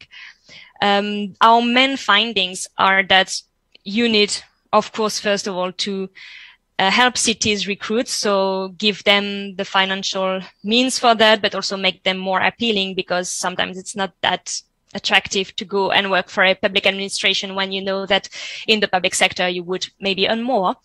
It's important also to pool expertise between cities, to streamline maybe the possibility to do the mapping and planning and etc. This is really a resource to bet on. There's also the question of training and upskilling. This is true for the workers at the moment, but it's also true for people in municipalities, because if you're not aware of a technology, if you're not aware of how it works, then you won't think of this as a potential solution to decarbonize your area. So this is very important also to give the possibilities to local staff in authorities to be able to receive this training. And finally, it's important also to give cities the possibility to develop their own green budgets, so that they can also have kind of a climate budget, which would really help them streamline their investment and make sure that what they decide will be environmentally friendly. So we decided to launch a campaign, which is Staff for Climate. So really, I encourage you to have a look at our manifesto, to sign it if you think also that this is really a priority for local authorities. And we will be organizing a webinar on the 4th of July on this topic, where the Commission, the Committee of the Regions, and a think tank will be discussing with us what it means and what can be done to favor really the transition at local level. So now, just to conclude, I would give you the top tips, which I hope will be useful, but this should not be any big news, because these are elements which I already mentioned, I think, during my presentation. So if you want to have a district heating in your local authorities, first, you need to prioritize mapping and planning, because it's key, as the previous speaker said, to have a thorough understanding of the possibilities at local level in terms of sources, but in terms also of connection and of potential use. This will really help make sure that your district heating is cost efficient. This means that you need to have the available data you need. And also it means that sometimes you need to think also of alternative heat sources, and also to look at waste heat, because as was mentioned, data centers, for instance, can really provide a huge amount of heat and can really help decarbonize the district heating networks. This is the case, for instance, in Dublin. I know that they will bet on that, and really these waste heat sources need to be more streamlined if you want to decarbonize our district heating system. The second one is to think long term. Sometimes we tend to react on the short term, thinking, oh, this is a good strategy, and in the next year, because you have elections and you don't want to have increased costs and etc., you think you will do, I don't know, subsidies for a new gas boiler, but in the end, then you're locked in for another 20 years with your gas boiler. So this is really not the good idea. And it's also the question of, when you develop your district heating, think that there can be in the future potential new development, because you have a new area which is built, because you can have new connections from consumers, and also you can have new heat providers depending on the industry or on the facilities on your territory, which can become then supplier also of heat. So it's very important to really think long term when you plan your district heating. Then bet on your staff, of course, in terms of hiring people, as I mentioned, and it's also in terms of training and upskilling them. And also don't only consider the energy department, because when you develop district heating, it's way more than just an energy matter. It's also involving the urban planning department, because maybe they have plans to develop another area where you can find new connections. And also sometimes you need to involve the social department, because if you want to talk to the people, to convince them to connect to the district heating, if you are targeting also maybe more vulnerable people, you really need to understand to be able to liaise with them. And this is something which people with a more social background can help you do. And this is really key in terms of discussing with citizens and making sure that you don't force people or you don't close doors forever. The fourth one is the question of working on the image. So I think the first speaker mentioned it, that often district heating is associated with communism and like old images that it's not efficient and etc. But you need to make sure that, first of all, you don't present district heating only as a technical thing, but it's also a provider of comfort, of energy security. It's something which does not damage neither your health nor the environment. And so these are elements which also need to be mentioned when you decide to go for district heating, because it also plays a role in the minds of people. And also you can say that there are laws which protect consumers when it comes to district heating. So this is also not something which have to be felt as a burden, but that there are always elements which can be which are positive associated to district heating. And last but not least, it's the question of engaging with stakeholders. As I mentioned, for instance, with the example of niche, this is key to have citizens on board. Of course, if you can have some political support, this would make your life easier to connect with people, to discuss with them. But even if it's not the case, still try and discuss with your citizens and also interact with industries, because they can be either potential uptakers of the district heating, but they can also supply the district heating. And sometimes these solutions are not enough looked at, and this is something important to insist on, and also to be aware that there are ways of contracting with companies to make sure that you can take the most of it and that they can take the most of your district heating. So thank you very much. Thanks, Emily. That was fantastic, and I'm very happy that Energicitas is so eagerly performing their mission and living to the mission of the organization. I have 3 very quick questions, and please just with 1 sentence, because I'm also quite determined to give a very short break for everyone to stretch and grab a cup of coffee before the next panel. My first question is, are there already examples of cities throughout your network that have really managed to inspire each other with their initiatives related to district heating? Yes or no, and which city, if there are such? So I would say that the main example is in the project Decapacity Pipes 2050, which gathers cities from our network. And that's really where we see that, especially in terms of waste heat, that there are inspirations which are coming, because especially when you start from the ground, it's very good to have examples already existing. So yes, it can be, and I strongly encourage you to look at the project. Fantastic. On the topic of lock-in risk on various projects here, lately we are more and more talking about the gas lock-ins, because very often refurbishments are related to switching to gas or relying in the long term to gas. Are you openly warning your members about this risks, or are you more just trying to hint them? At what stage are you? Well, we try to warn them, because but we cannot go against the will, because often it's political will also. Like, for instance, in Bilbao, when they want to move from oil, it will be difficult to move directly from oil to renewables. There might be a gas. Right. And last, you said that heat strategies are local strategies, but we do have an outdated pan-European renewable heating strategy. I think this is something that really is urgently needed to be updated. And this will trickle down to national targets and strategies at some point.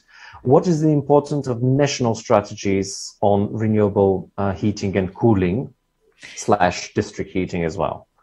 Well, I think they can give the direction, but for us, what is important is that a national strategy cannot exist without taking into account what is done at local level, because without knowing what's happening at local level, you can do whatever you want, but if cities cannot follow because you are disconnected, it won't happen. So for us, really, doesn't go without the other. So local strategy is the key.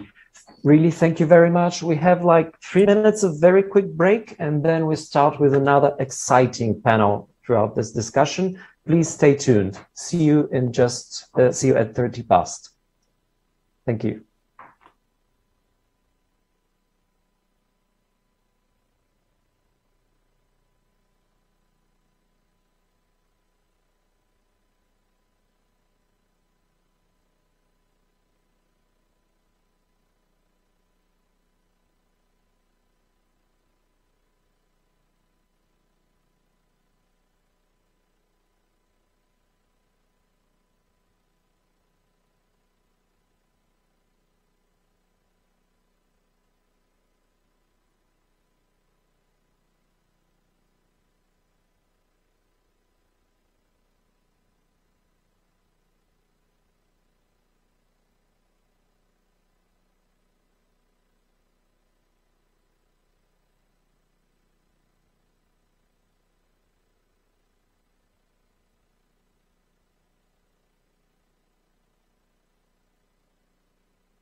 Welcome back, everyone, and welcome to our panelists. We're going to have another exciting panel where we're going to learn a little bit more about the opportunities related to the geothermal technologies and their integration in the district heating network, as well as some information about the examples and initiatives for the renewable energy refurbishments that are about to happen in the district heating networks of Helsinki and of Vienna.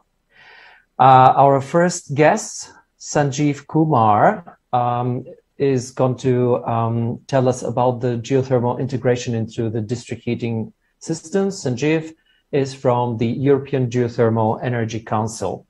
Sanjeev?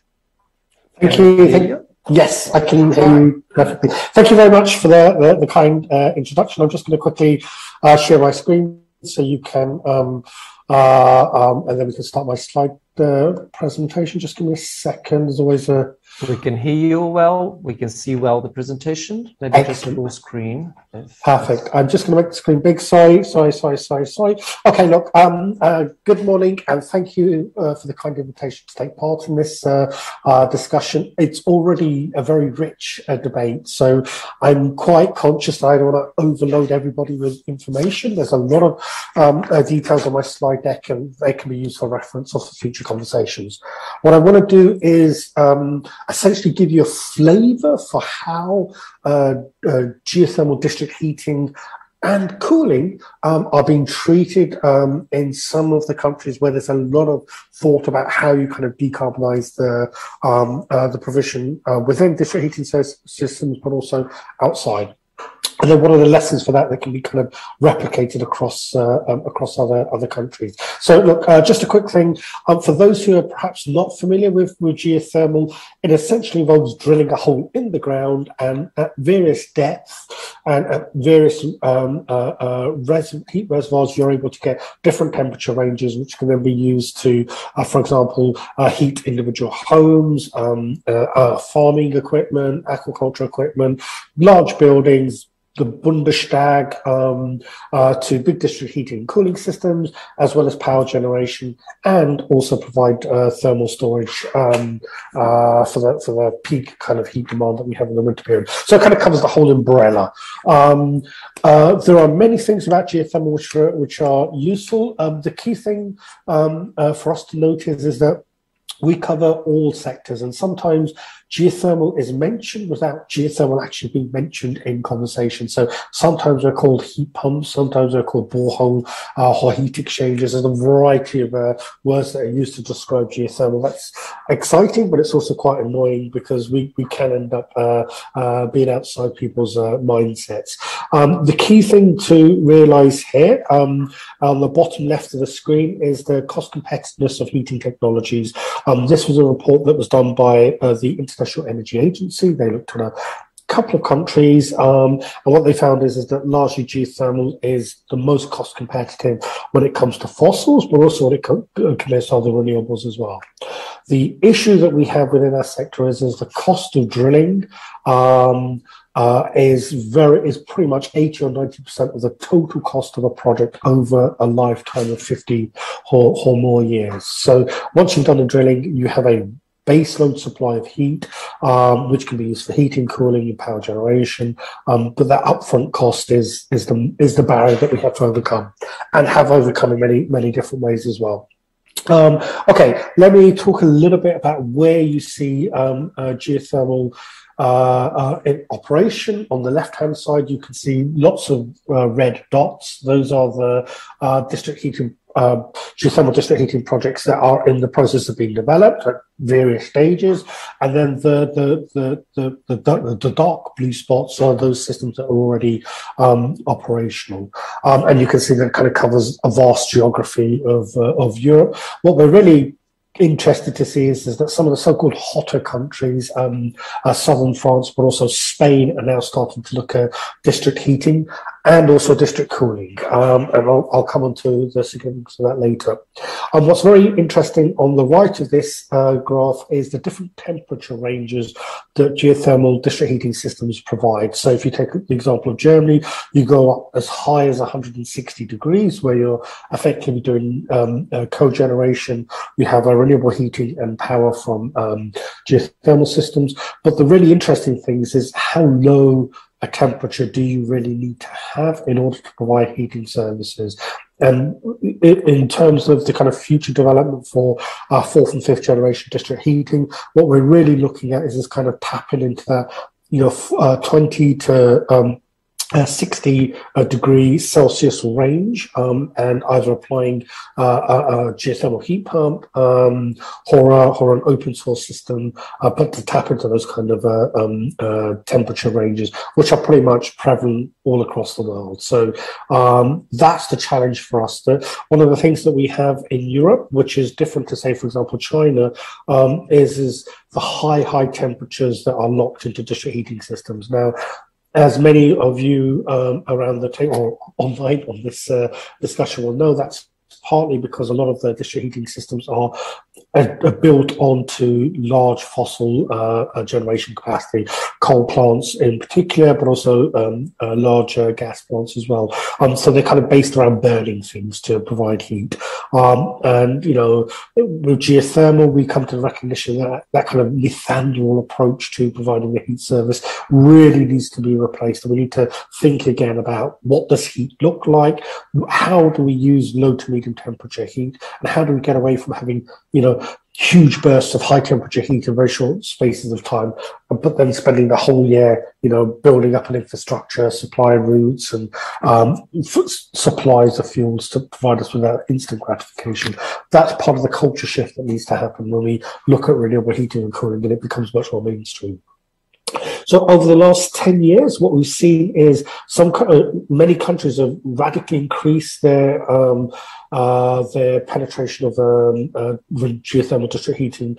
Outside Europe, you have Iceland and Turkey, which are the real big drivers. But within Europe, it's really France, the Netherlands, Italy. Now, one of the things that's important is that we're having a conversation here about heating and cooling for buildings and residences. And that's largely what happens in the case of France. But in the case of Netherlands, a lot of the drivers are horticulture. The customers, these are, the people who produce food in greenhouses. And what you have is residential supplies built on the back of those. So there's different ways in which you can build a new renewable heating system with geothermal districts, but it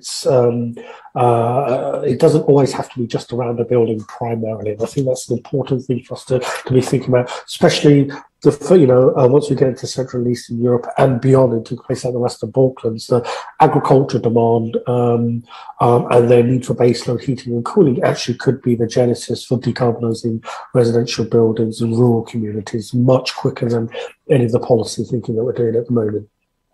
In terms of the pipeline, what we can see is the main things to look out here are 26% for planning and 26% for exploration. So what we see is that that 26% is the projects that are going to come online over the next couple of years. There is a long lead-in time for designing a geothermal district heating system, a brand new one. You're normally looking at between 3 and 5 years. So this planning is the projects at this stage are going to come through potentially next year, but we expect them to be much towards the mid of this, the halfway point of this decade. The exploration is really talking about those where we've done the initial drilling. There is a demand, a local authority or a corporate or a commercial business is looking at the geothermal resource and trying to work out how much of that can supply its heating needs. So those then move into the planning phase. And really, the critical thing is the ones that are in construction. So these are ones that are being built. And what you can see is about a quarter of the projects that were in the planning stage have now moved into a kind of construction phase. So we're going to see quite a significant increase. And at the moment, we're kind of loosely forecasting more than a doubling of the existing capacity within Europe, within the European Union. So this is just an example that geothermal was not really an issue, is now increasingly becoming one of those. So let me give you an example of district heating, geothermal district heating in France, because this in many ways is something that we can use as a test case. I've chosen deliberately the example of France and not some of the countries such as Germany or Austria. We have one of our colleagues speaking straight after from Vienna. So I wanted to talk about, and I think it's important to understand the issue of ownership. Two types of ownership. One, the ownership for the actual heat grid itself, but secondly, and this is really important, is the ownership for the transition. Now, France has kind of indirectly around the corner found a way to address that issue of who takes the ownership for designing and building and operating a district heating system based on geothermal. One of the key things that the French Energy Agency does, which very few other, in fact, I think only one other energy agency does, is a total cost of heat as well as power within their country every year, every 2 years. So France, DME, the French Energy Agency, produces a report every year just comparing the different costs of all the different energies. But they're the only country that really looks at heat in particular, which is why there's such a healthy discussion around heat decarbonisation in France than there is in other countries. And this is maybe a lesson that we need to think about replicating this work in other countries to build up the capacity for heat planning and heat decarbonisation. Now, one of the two things that have been done, which were introduced in a series of legislative measures in 2019. This is to kind of implement the national climate legislation in France. And one of the most important outcomes of this was this Délégation du Service Public, this DSP. Now, this model can be replicated in any other country where the local authority does not have legal responsibility for the energy system, the energy network. So in France, the difference between a French local authority and the German local authorities is that often the German local authorities will have public ownership over their heat systems, and then they become effectively a Stadtwerke model. This is also replicated in other similar countries, Austria being a good example. In France, they're legally not allowed to have ownership of the energy system, and therefore it makes it very difficult on how they do the heat decarbonisation, since they have political responsibility, but actually not the engineering abilities. Now, this Délégation de Service Public effectively allows a private company to come in, design, build, manage, and own heating infrastructure and the supply on behalf of a local authority. And what we've seen is a few examples where a company called Engie, who you may recognize as a famous gas company, is also the biggest investor in geothermal district heating. They're using this legislation and going around local authorities across France and saying, okay, including small kind of localities, and saying, okay, let's pool these together. We will design the heat reservoir.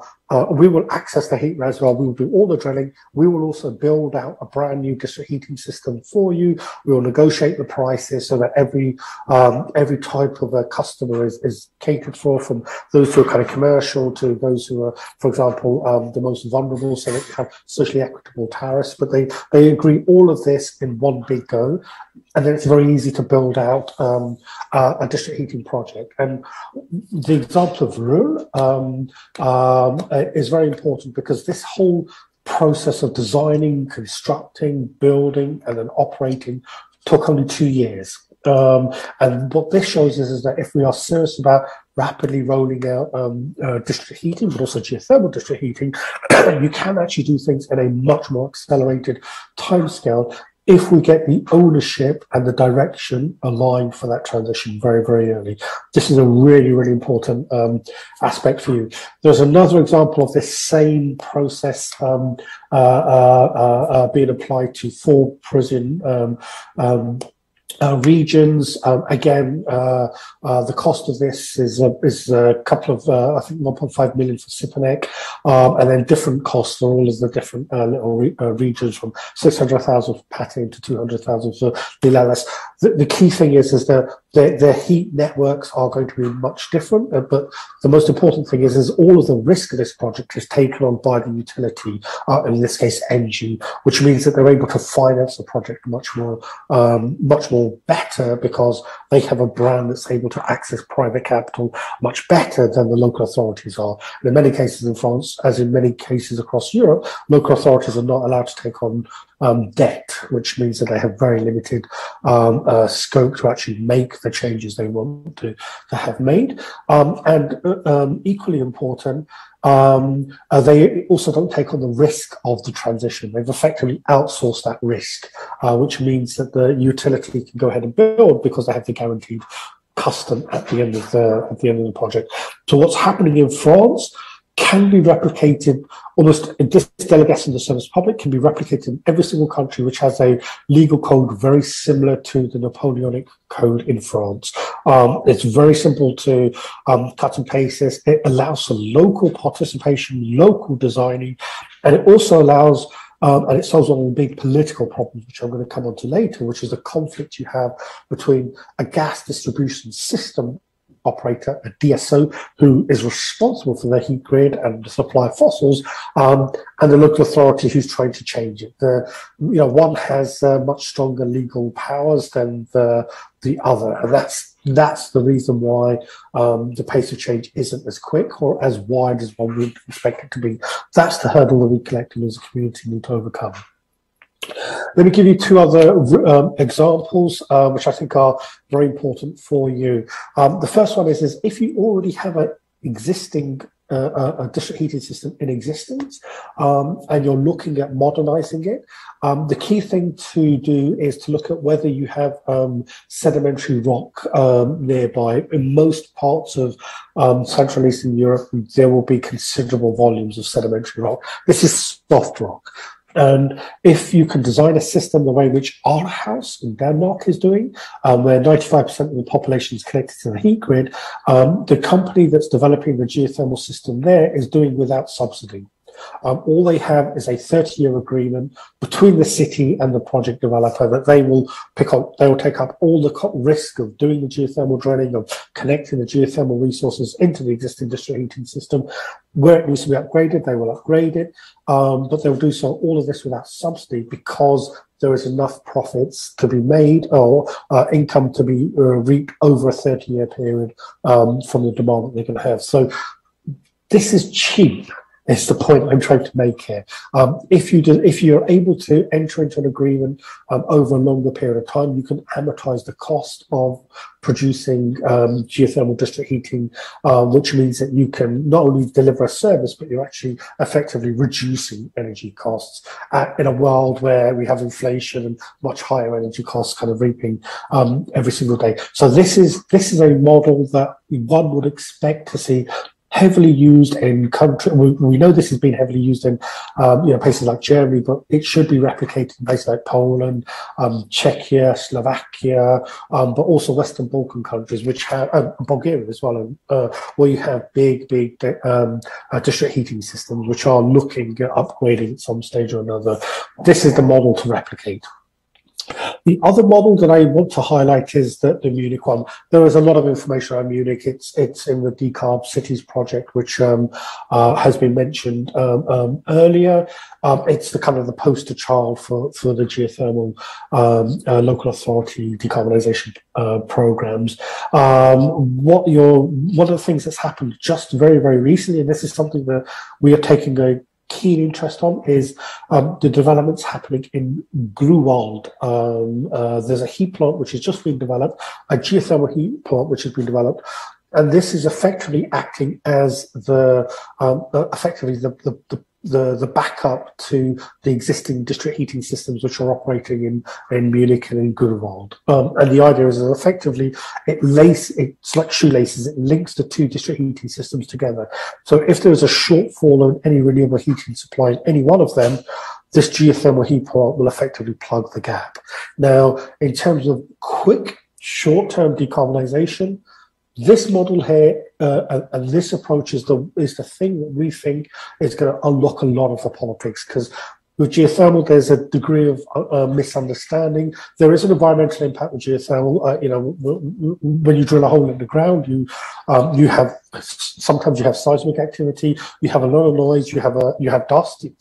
It's natural. This happens anytime you do anything that involves groundwork. But that groundwork is done once, and then once you install the system, it's operational for 50 years and beyond. So you know, you can manage the upfront if we can build confidence around the upfront awareness around the development of the projects. Then what this does is it allows you to build out on a modular by modular basis. So this Greenwell project, together with our house and the delegates in the service public, are the three things that can be implemented very, very quickly at a local level, at a national level, and across regions. But what they're essentially doing is not looking at technology. They're looking at how you design a business model to allow the local authority to ensure that the service of heat is provided, but at the same time to allow something lucrative enough for a private company to effectively come in into the space in its drove. So, sorry to interrupt, but I'll ask you to wrap up. Of course, yes. I've just got two more slides to go. I'll be really, really brief. So the next one is coal regions. I've deliberately put these two slides in. There is a lot of hard, deep coal mining in many countries across Europe. What you've seen is this kind of modular basis for using geothermal to build out the demand, for example, for a local authority office, and then on the back of that you can build supplies to heating to residential communities. This is kind of fourth generation work that's happening in Heerlen in the Netherlands, and that's been expanded to other parts of to other blocks within the city, and they're moving from the fourth to the fifth generation.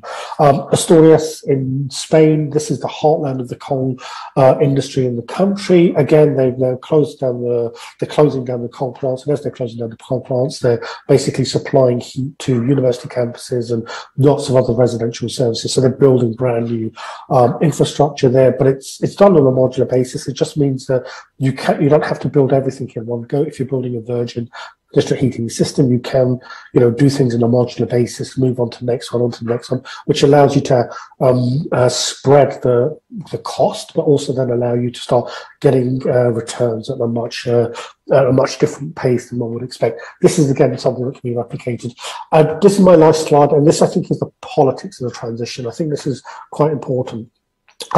So what we'll hear is that local authorities are very, very keen to decarbonise because they have the political capacity. The issue is do they have the engineering and the data, but do they also have the ability to win the political fight that they're going to have with the gas distribution system operators? This is the conflict that we're going to have all over Europe, and we're having it now. There's a financial cost if you disconnect from the gas grid. It's the same with district heating systems as well. So we need to manage this, but this is important when you build out. The other crucial thing when we have local authorities is for them to ensure that they're looking at long-term supplies of local renewable heating and cooling sources, because if you have in the case here of Charlotte, which is in southern France, a significant proportion of this is of their heating plan involves biomass, which is going to be imported from other countries. So all of a sudden you can see that there is a risk element around the whole plan, because it's not relying upon local heat sources. There's no solar thermal, for example, in their thinking at all, when actually this is prime territory for solar thermal. So it's important always to make sure that when we get local authorities to the planning, they're looking at the local heat resources. And this means that when we're having a conversation around heating and cooling decarbonisation, we really need to be having a conversation around integrating this within the electricity market package and also within the gas packages, which are often forgotten at the moment, but they really are the key ways in which we would finance district heating. The other point about gas distribution system operators, DSOs, is that they treat the energy system as infrastructure. Now, if you classify your district heating as infrastructure and your geothermal as infrastructure, then the cost is substantially lower for all parts of society. You go from having to pay 40, 50,000 to do decarbonisation of your building on your own to paying 1 or 2,000 just to connect to a heat grid, which has been built for a community. So this is important because you've got a social equity issue around decarbonisation. If the wealthiest people move away from their fossil systems or move away from district heating systems, you then put all of the network costs onto the ones who are unable to move, and they generally tend to be the least wealthiest within society. So I think it's important to kind of balance those two things. So sorry for being a bit over time. There's a lot of information that I've kind of thrown at you, but I'm looking forward to the debate that we're going to have afterwards. So thank you very, very much. We thank you. You are extremely convincing on the prospects of geothermal in district heating systems. And I'm sure that this presentation, because everything is on record, will try to inspire and really make it visible for many decision makers and groups that are trying to apply pressure. Now, moving on to our next speaker, Olli Tainen from Finland. Olli is from Greenpeace Finland, and he's going to tell you about the plans to turn the district heating network of Helsinki into a fully renewable one.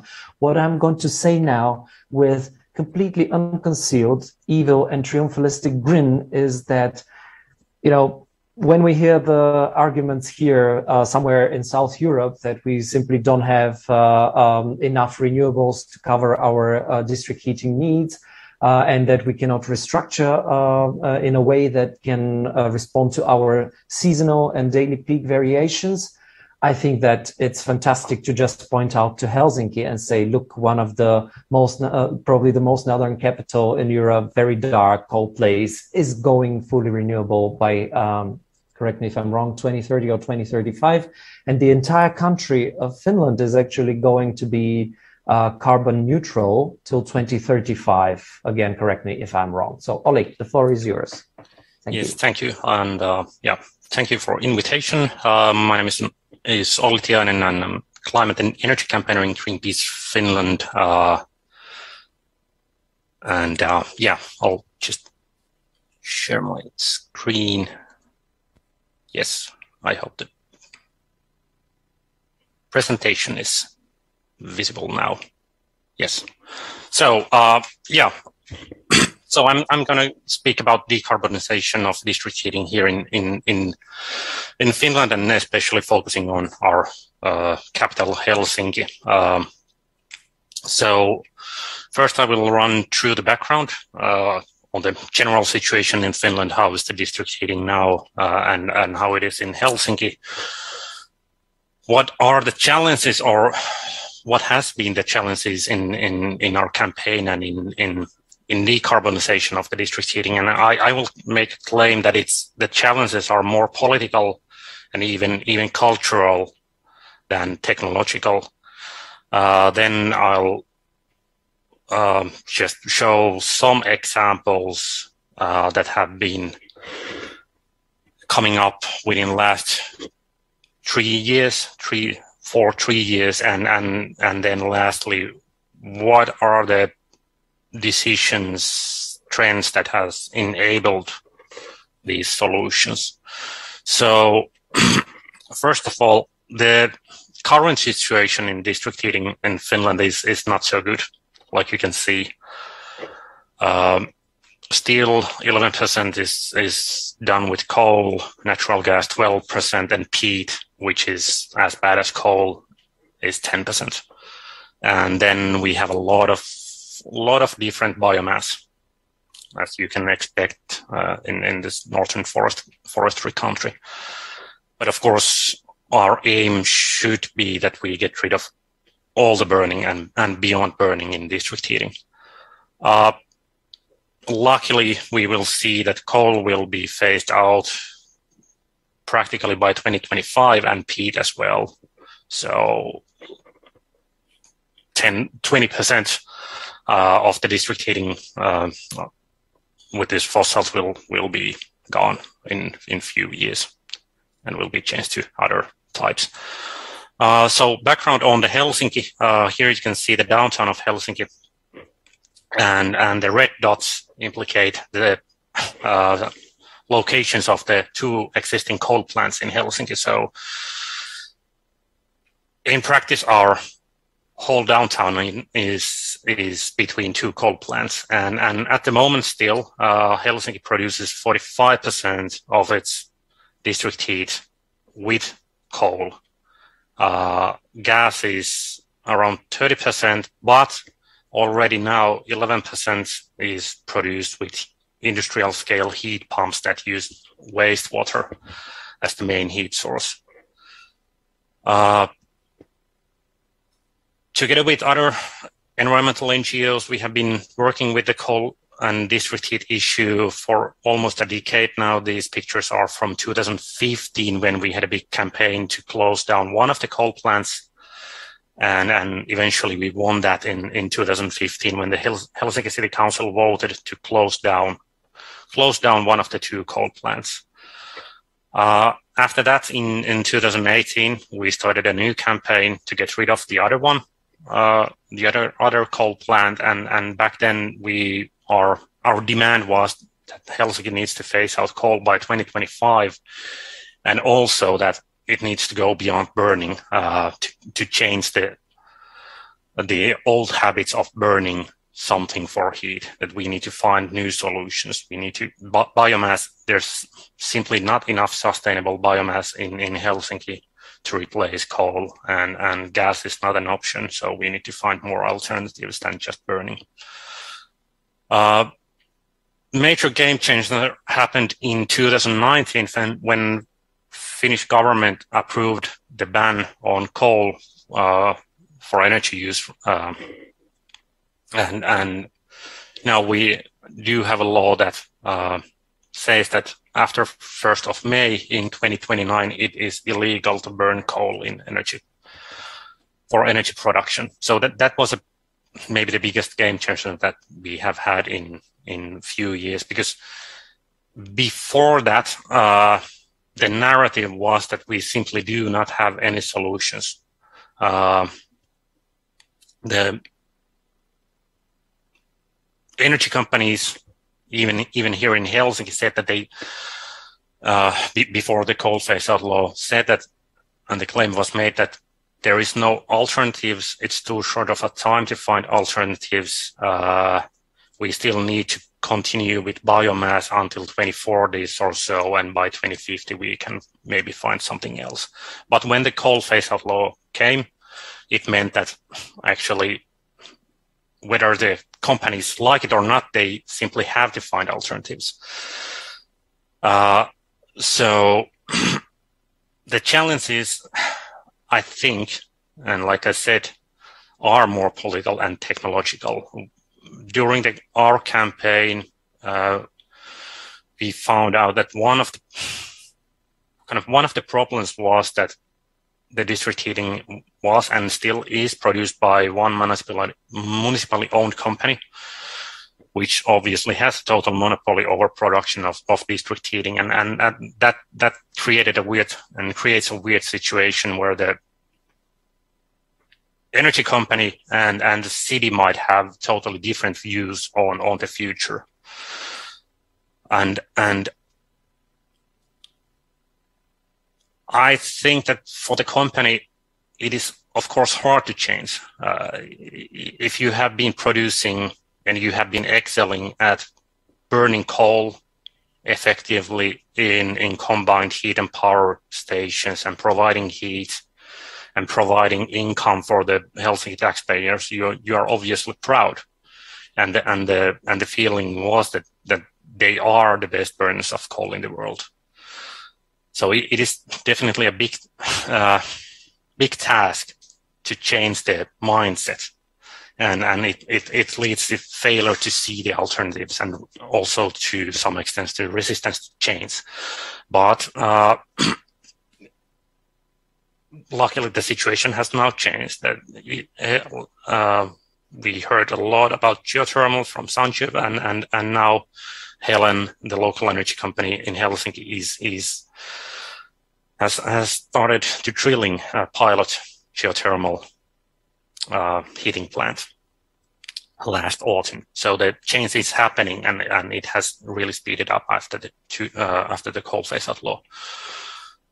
So one thing that city of Helsinki did was to steer the company they own, was to challenging the narrative that there's no alternatives, that there are no solutions, and to speed up the discussion on the solutions and actually on the decarbonization of district heating. In total, city of Helsinki in February 2020 launched Helsinki Energy Challenge, and I'll let our former mayor Jan Vapaavuori explain what Helsinki Energy Challenge was.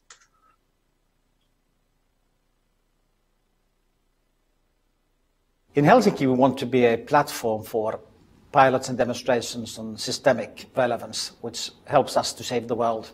We really want to make an impact, not only a local, but also a global one. Today, we have launched a global Helsinki Energy Challenge in order to find the best possible, truly sustainable, long-term solution to decarbonize the city of Helsinki heating system. We invite the whole world, the best brains anywhere in the world, to participate, help us to solve our challenge, but also contribute to the global challenge. Yes, so the idea was in this Helsinki Energy Challenge to find a solution to decarbonize the district heating of Helsinki without or as small as possible amount of biomass as possible. And the Helsinki Energy Challenge, the awards and the winners were announced last year, and you can find more information on the Helsinki Energy Challenge website, where you can also see the hourly and weekly loads of the needs of heat in Helsinki. So there are a lot of information and a lot of data to play with if you want to get more in-depth knowledge of the situation in Helsinki. But what is common with all of these solutions that won the Helsinki Energy Challenge is that they are based on electrifying the district heating with heat pumps and using different sources of excess heat as a solution. Sorry, now I have troubles. In Helsinki, we want to be a platform for pilots and demonstrations on changing the slide. So yes. And one other challenge that we have faced in Helsinki has been the distinction between district heating and smaller scale heat pumps and solutions that work on housing cooperative level. Because obviously one easy, fast, and economically viable solution to decarbonize heating is to get rid of district heating and electrify it with heat pumps. And then the challenge is that obviously it is a threat for the district heating companies, but it could, in theory and in practice, also be an opportunity for the companies. Like I said, the district heating companies can and they should reinvent themselves and expand their business and what we have now seen in Helsinki that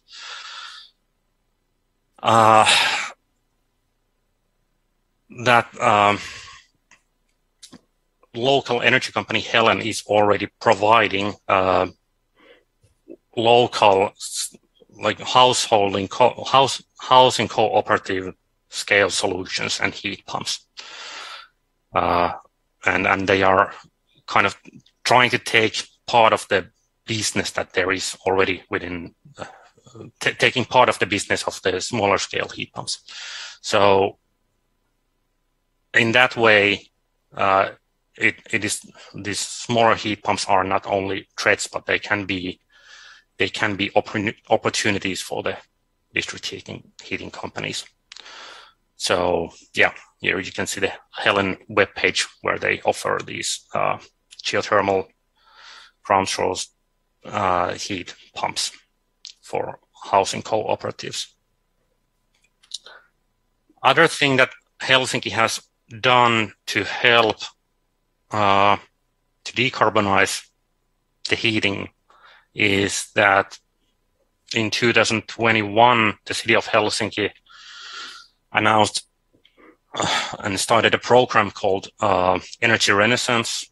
And one big part of that, and maybe the most famous part of that, is that city provides energy experts to support housing companies and housing cooperatives when they plan energy renovations.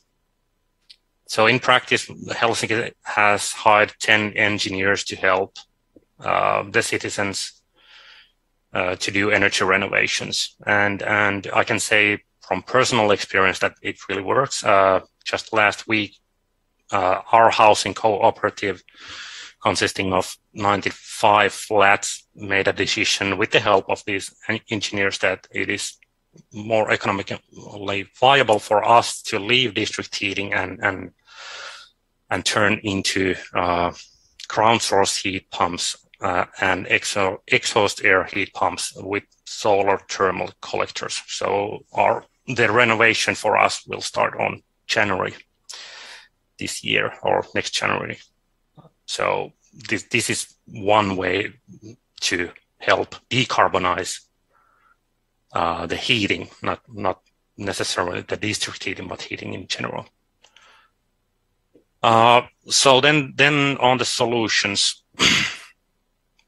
and I think that one catchy sentence to describe these solutions is that we need system change, not boiler change. So we just cannot change coal boiler to biomass boiler or biomass boiler to gas boiler, but we need to change the system itself and how we think the district heating and where we can find heat.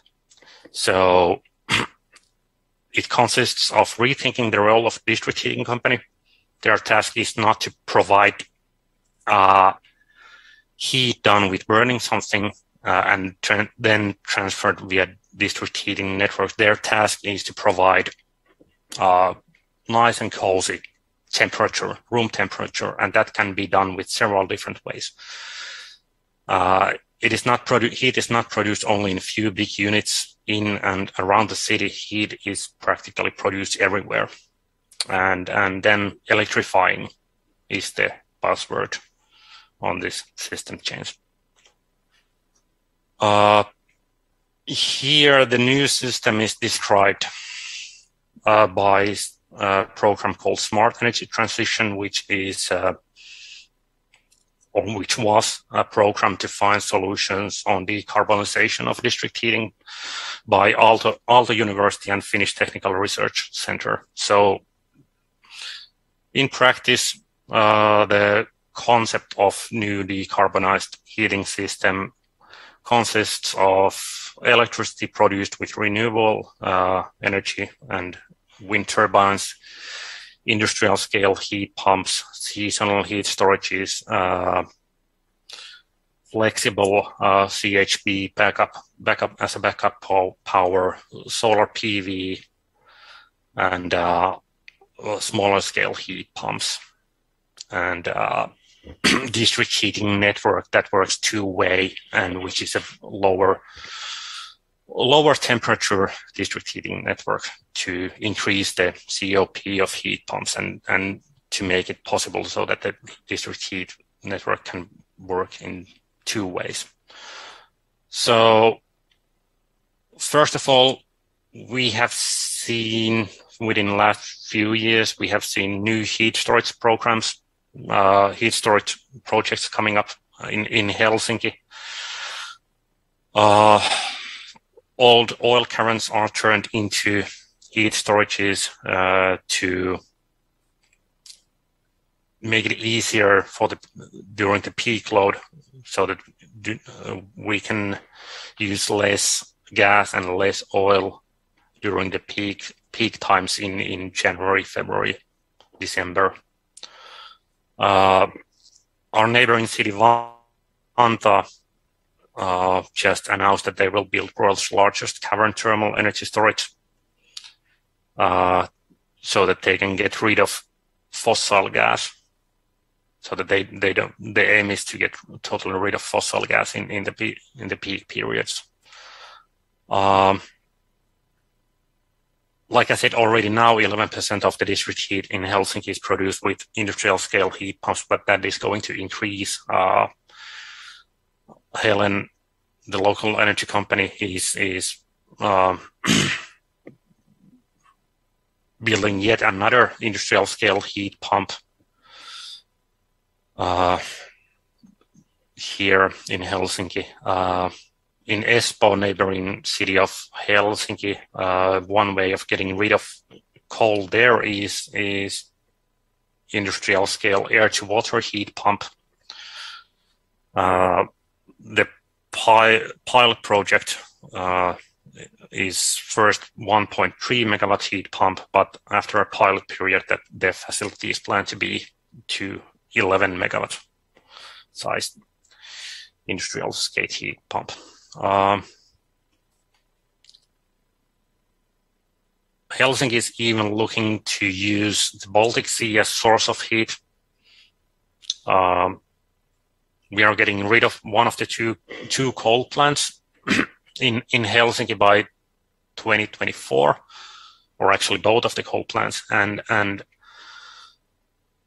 one of them will be, or it seems now that it will be covered either with waste heat from oil refinery, which is situated 50 kilometers from Helsinki, or then the other possibility is to use Baltic Sea as the source of heat.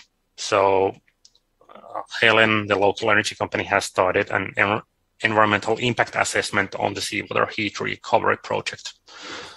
And there, the idea is to use 4 to 5 industrial scale heat pumps, and to take the heat out of this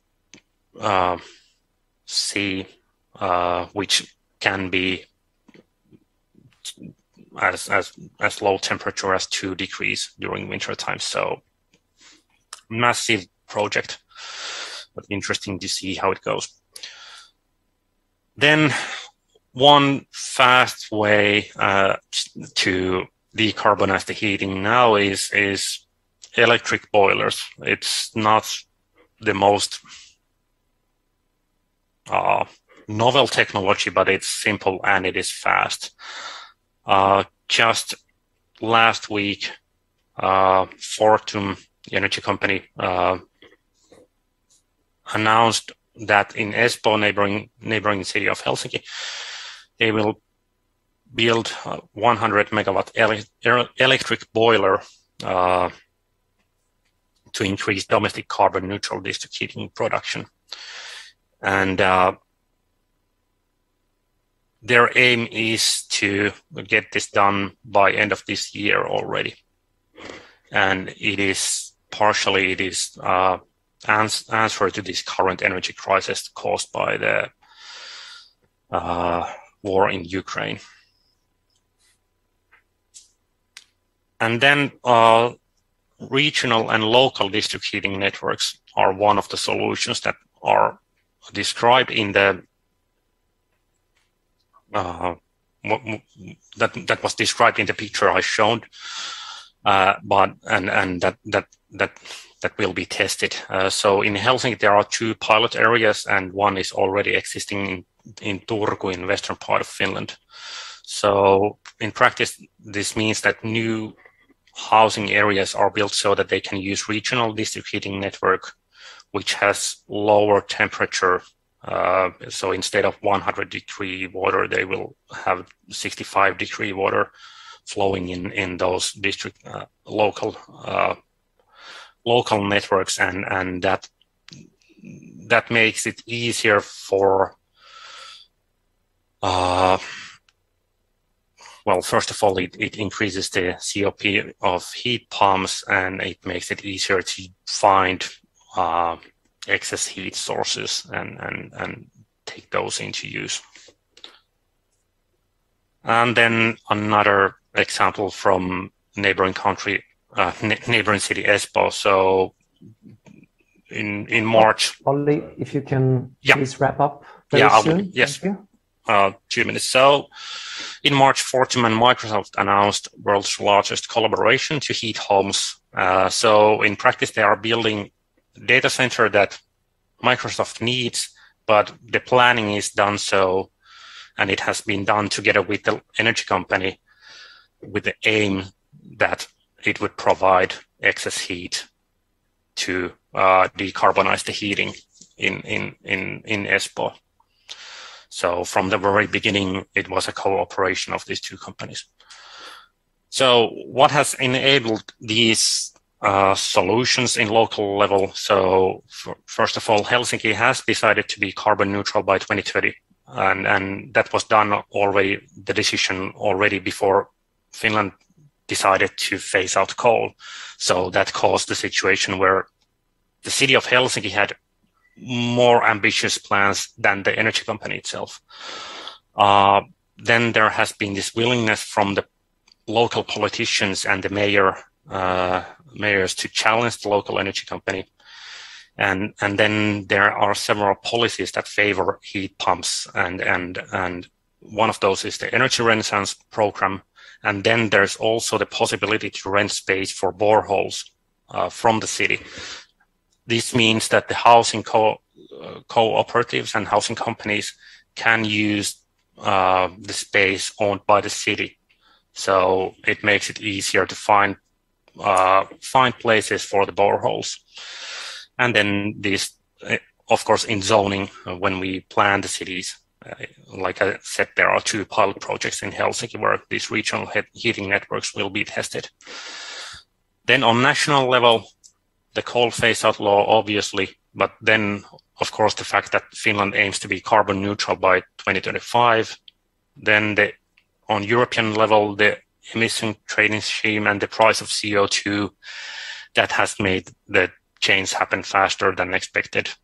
And one important thing has been the reform of the energy taxation. So for industrial scale heat pumps, electric boilers, and data centers providing excess heat, the taxation is the minimum now. So it's that has been the biggest change in the to make heat pumps more viable. And then, of course, subsidies for energy renovations, and then the wind power, which is cheap and fast. So by 2027, wind power will be the biggest source of electricity in Finland, and within the next 5 years, the grid operator says that the current capacity will threefold. So this means that we have a lot of clean, cheap electricity to electrify the heating. Thanks. I'll stop it now. Thanks, Olli. This was the Helsinki perspective from so many angles and extremely interesting.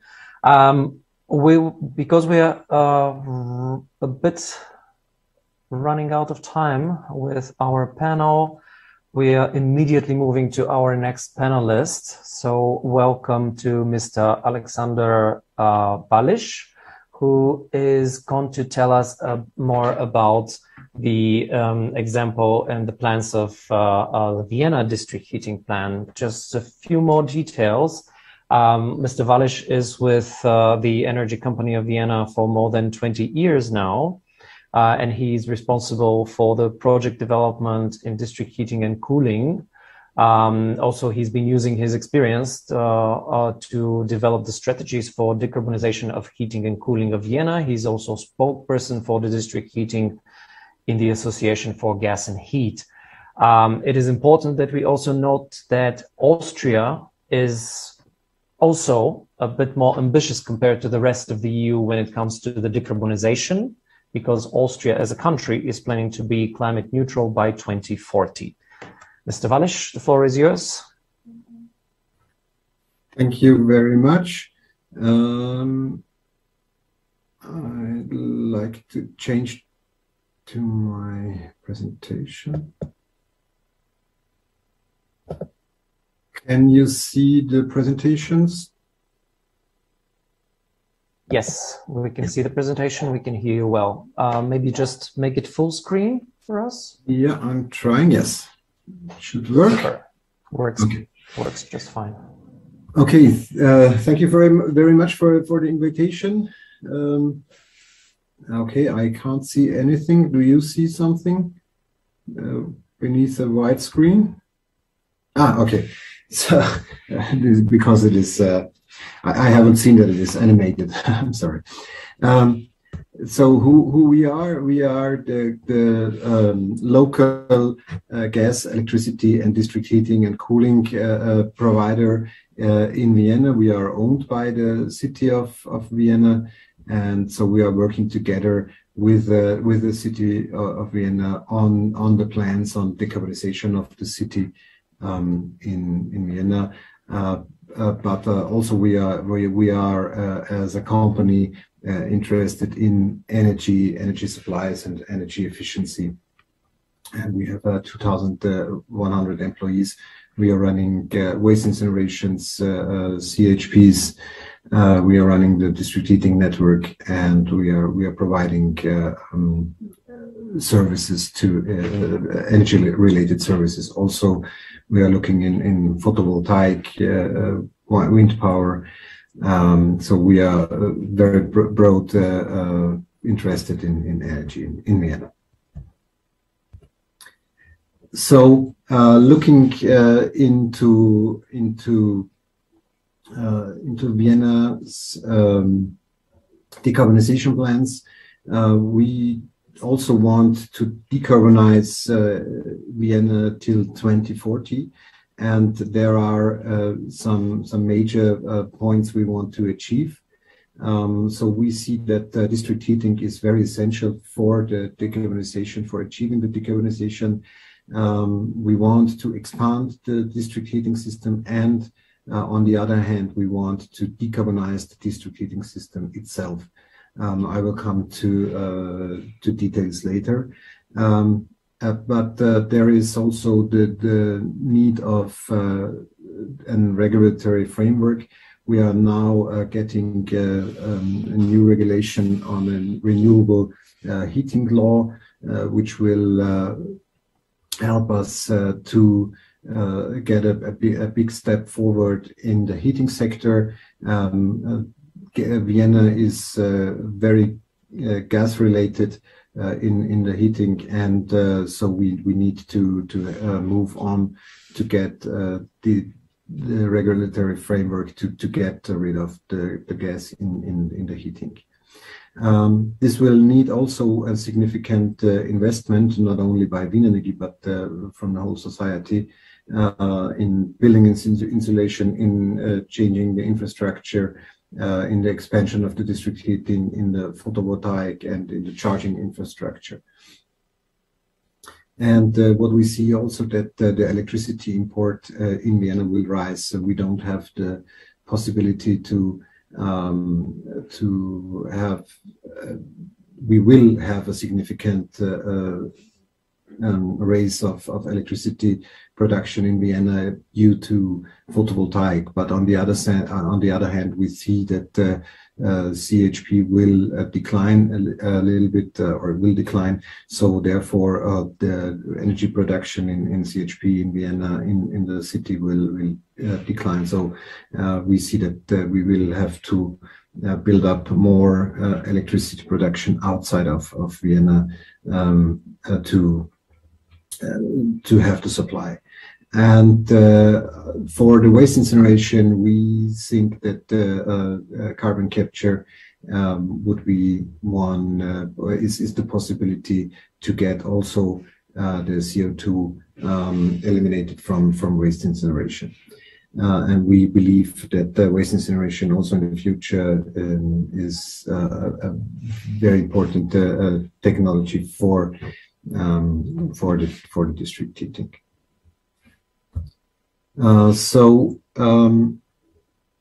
What we see here is where we are now in the final energy consumption, and what I told you, we have to deal with a high oil-based products only in the transport sector.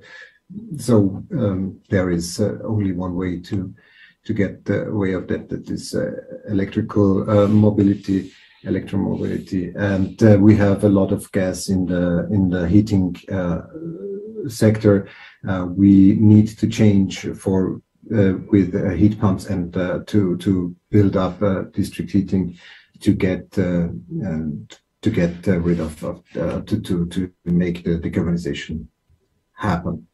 Here we see that the electricity consumption will rise from 8,200 to 12,900 gigawatt hours, and maybe even a little bit more. But the generation inside of the city will decrease. So this is why we have to import electricity to Vienna in future more than we do now. And looking a little bit closer into the heating sector, we see now that we have a lot of natural gas in the heating sector. It's nearly the half, or even nearly the half of the heating comes from natural gas at the moment, and our plan is to get rid of the gas in the district heating sector. We need gas in the future also, but we don't want to use it in Vienna for the heating sector. We want to use it for CHPs where it is needed, or for industrial purposes where you need a high temperature. We don't want to use it in the housing sector. And so the main changes we see are that the change will happen mostly by changing to heat pumps and to increase district heating. Maybe we also can make a little bit more district heating. We are now looking also very much into small district heating systems as part of the future development, so that in the part of the electricity heat pumps, there also are some smaller local networks where you can provide smaller district heating for based on heat pumps, on local heat sources for some buildings. So what we see here is that the investments are mostly in the heating sector. Due to building insulation. Building insulation is the main driver for investments, and also the change in the infrastructure also takes a lot of investments. These figures are due to investigation all the time, and I would guess that these prices will rise a lot due to the fact that of the latest price explosions in the market, and so I don't think that these figures are correct anymore. But still, it gives an example of the where the main investments will go into. And now some more detailed information about the district heating system in Vienna. We have a lot of district heating in Vienna still based on gas or other fossil fuels. This is due to the fact that we use CHP, so that we use the gas very, very high efficient, but still it is based on gas. So we need to make a change from fossil gas to decarbonized heat sources. And you see that we also have thermal waste incineration, and we think that the thermal waste incineration will also be a part of the future. So you see no change, or no slight change, but not really a change in the heat demand coming from there. We have a big refinery near Vienna, which makes these 700 gigawatt hours nowadays heat, and we see that this part will decline. On the other hand, we will have other industrial sources we think that we can achieve in the future, so that this part will decline. So we have a lot of need to decarbonize, and our main part of decarbonization is building up geothermal energy and building up heat pumps and power to heat to meet the heating demand in the future. Still we have an increase on district heating, and also this increase needs to be implemented in the heating structure of district heating in the future.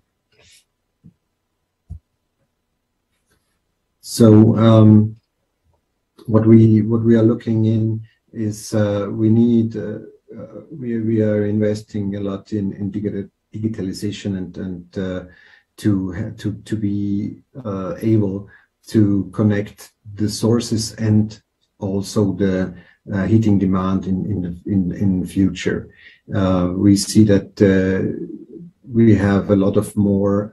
We will have a lot more decentralized heating sources than we had in the past. So due to that fact, this also takes a lot more controlling and steering, and therefore digitalization is a key for success. Also, we need to lower the temperatures for the district heating system to have the possibility to connect more people or more buildings to the district heating systems. Therefore, the customer installations are an important part of the decarbonization strategy, not only for the heating demand or lowering the heating demand, but also lowering the heating temperatures, so that we can get back also lower return flow temperatures, so that we can improve or that we can transport more energy, and on the other hand that we also can lower our forward temperature. That would help us to implement heat sources like heat pumps and geothermal energy. So I have brought you some examples on projects we are looking into at the moment.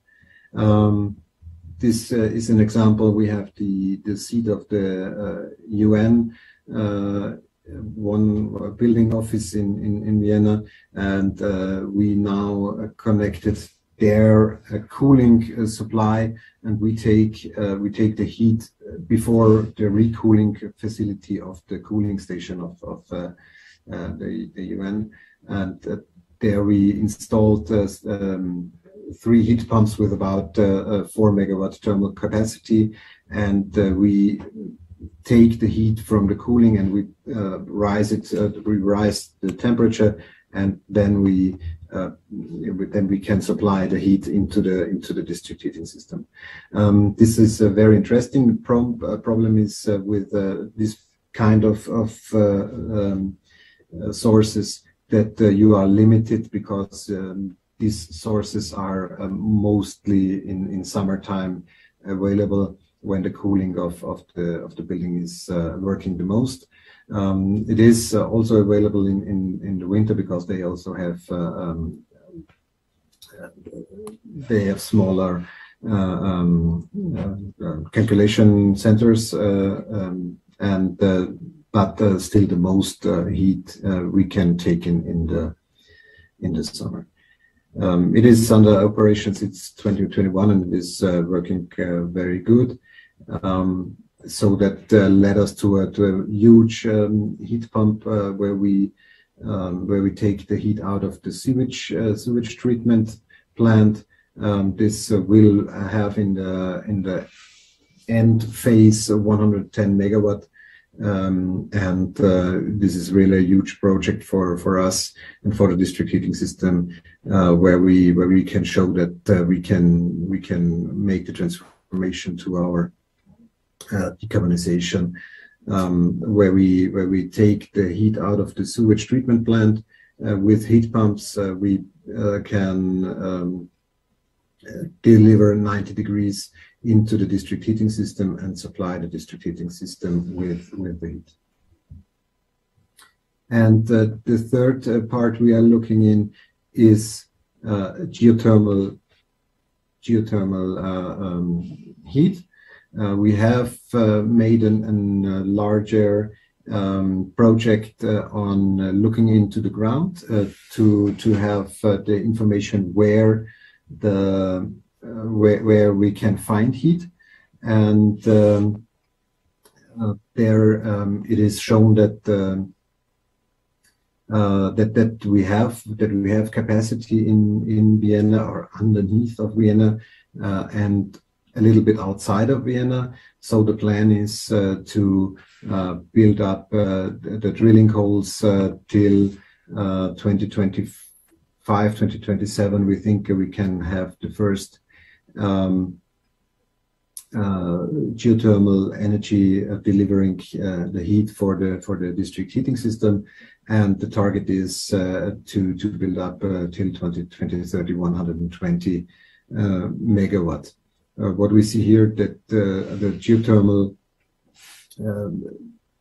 geothermal sources are heading also outside of Vienna, so we need to, or we plan to build up also some geothermal drillings outside of Vienna, and to build up district heating pipes to connect them to bring the heat into Vienna. And with all these sources, it is very, very important to look also into heat storage, because all these sources are coming in the summer, or we have them for access in the summer, and we need to transfer the heat into the winter time to have a higher efficiency, and to lower the demand for biogas or other sources, and therefore we are looking also in a large scale water tank, which we want to build up under the surface, and which is a very tricky project with a lot of barriers. You need to find a place. You need to find you need to find the companies which can build up these kind of storages. And the first one we want to try is with about 40,000 cubic meters. There are tanks already built in Denmark and other countries, but especially in Denmark, they are well known. But there the place is we don't have the place on the surface. We need to go under the surface, what makes more difficult to build up this kind of storages. And what we see is that the costs for the storages sink a lot when you build them higher. So we saw that very good in a project, in a pre-project, we saw that storage volume of 2 million cubic meters would lower the costs about 60% for this kind of storages. But to give you an idea, the football stadium of Vienna with a capacity of 55,000 people would have these 2 million cubic meters. And so these are really, really big projects. But we think that for the future of decarbonization of the district heating system, they are needed and they are very important part, even when you have such sources like geothermal or heat pumps with using waste heat. Yeah, I think I may ask, yes, if we can wrap up. Thank you. Sorry, I think I'm ready. I brought all my points. This is just a wrap up. Thank you very much. That was really, really saturated with information. I myself think that I will have to watch it 2 or 3 times before I can really grasp the entire picture, but it's really great to see the mix of solutions that you're trying to integrate. I think that the mix of solution will be the answer in most of the places that are moving between the into the energy transition of district heating. Very quick questions in the last few remaining meetings of this panel, and please be as short as possible in your answers. The first one to Sanjeev. Sanjeev, you're still around? Yes, yes, you are. Can you tell us, can you hint us about the potential lifetime of the geothermal wells if they're done well? Because from various presentations, we got the idea that, you know, those are projects that we build for 20, 30 years, but somehow I do hope that there's something more promising, like maybe we can count at least on half a century, even a century, if the stuff is done well, and then we only replace yeah. Okay. Well, look, in direct response to that, if you look at the IEA graphs or anything done by ADIME, what you find is that they assume a lifetime of like 40 years plus.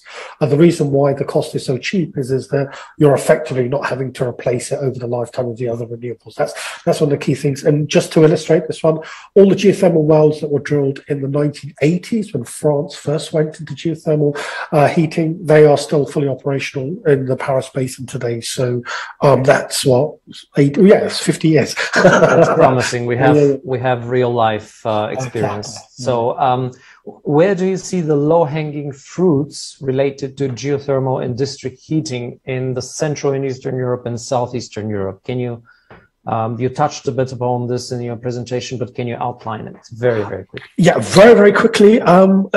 It's actually in the presentation that Alexander and Ollie have just given you. The answer is wrapped up there. So it's a combination of lower temperature, 4th and 5th district heating systems, the new systems. I think the temptation is always to say, well, look, if you have an existing district heating system, let's try and fix that. It's not always the most cost-effective thing to do. We need to be brave enough to say, well, actually, you need to design something brand new.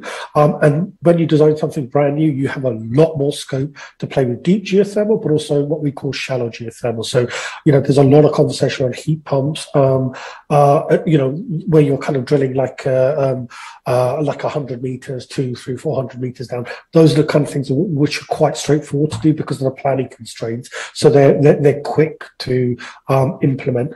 The other thing I would say is that we shouldn't just get too fixated on heating. One of the things that we are seeing is cooling demand increasingly having a massive impact across Europe. So if you take, for example, Finland, Ollie's presentation was absolutely brilliant. Finland is introducing the very first district cooling system in the world. And this is because of a system efficiency on terms of the electricity grid. This is why it's done by Fortum. And we need to be looking at both heating and cooling systems. And that's why the Munich developments are so good is that they've done the heating and now they're actually realized that the cooling demand is having an even bigger impact on the overall system management, that they need to combine the two things together. This is where, you know, I would say geothermal heat pumps, but also kind of ambient heat pumps, but also better building design. You know, all of this works if you have good energy efficiency legislation, which basically reduces the demand for both heating and cooling, then all of this is not only cheap, but you're talking about a huge workforce to deliver this. So we have unemployment in most of these countries that you just mentioned. We can address that very, very quickly. Right. Ollie, just a very quick provocative questions, even though there's so much to ask around your presentation. This Helsinki Energy Challenge, it promised an award of, I think, €1 million or something like it. Correct me if I'm wrong. Yeah. Do you think this is the key, you know, just offering a big bag of money and then hunt for talent all around the world? Is this something that the other cities should also be doing if they're out of inspiration and creativity? Well, now that the $1 million has been given, you can find the inspiration from the Helsinki Energy Challenge webpage. But I think, like, how I saw it, it was, well, it was because Helsinki wanted to brand itself, but also it was way to steer the company, the local energy company, to show that, okay, you are saying that we can only burn biomass in this short scale, so let's find alternatives. So maybe it is a way, if you are a campaigner, local politician, trying to find alternatives, maybe it can be a solution to find those alternatives. Just throw in a bag of money and find solutions. But thank you.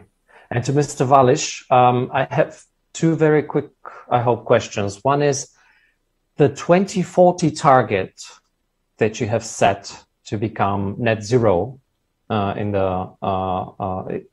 the use of energy and your emissions under the new geopolitical and all the circumstances that we have in the last year with the price of the energy carriers and with the war in Ukraine. Could this be actually accelerated even more?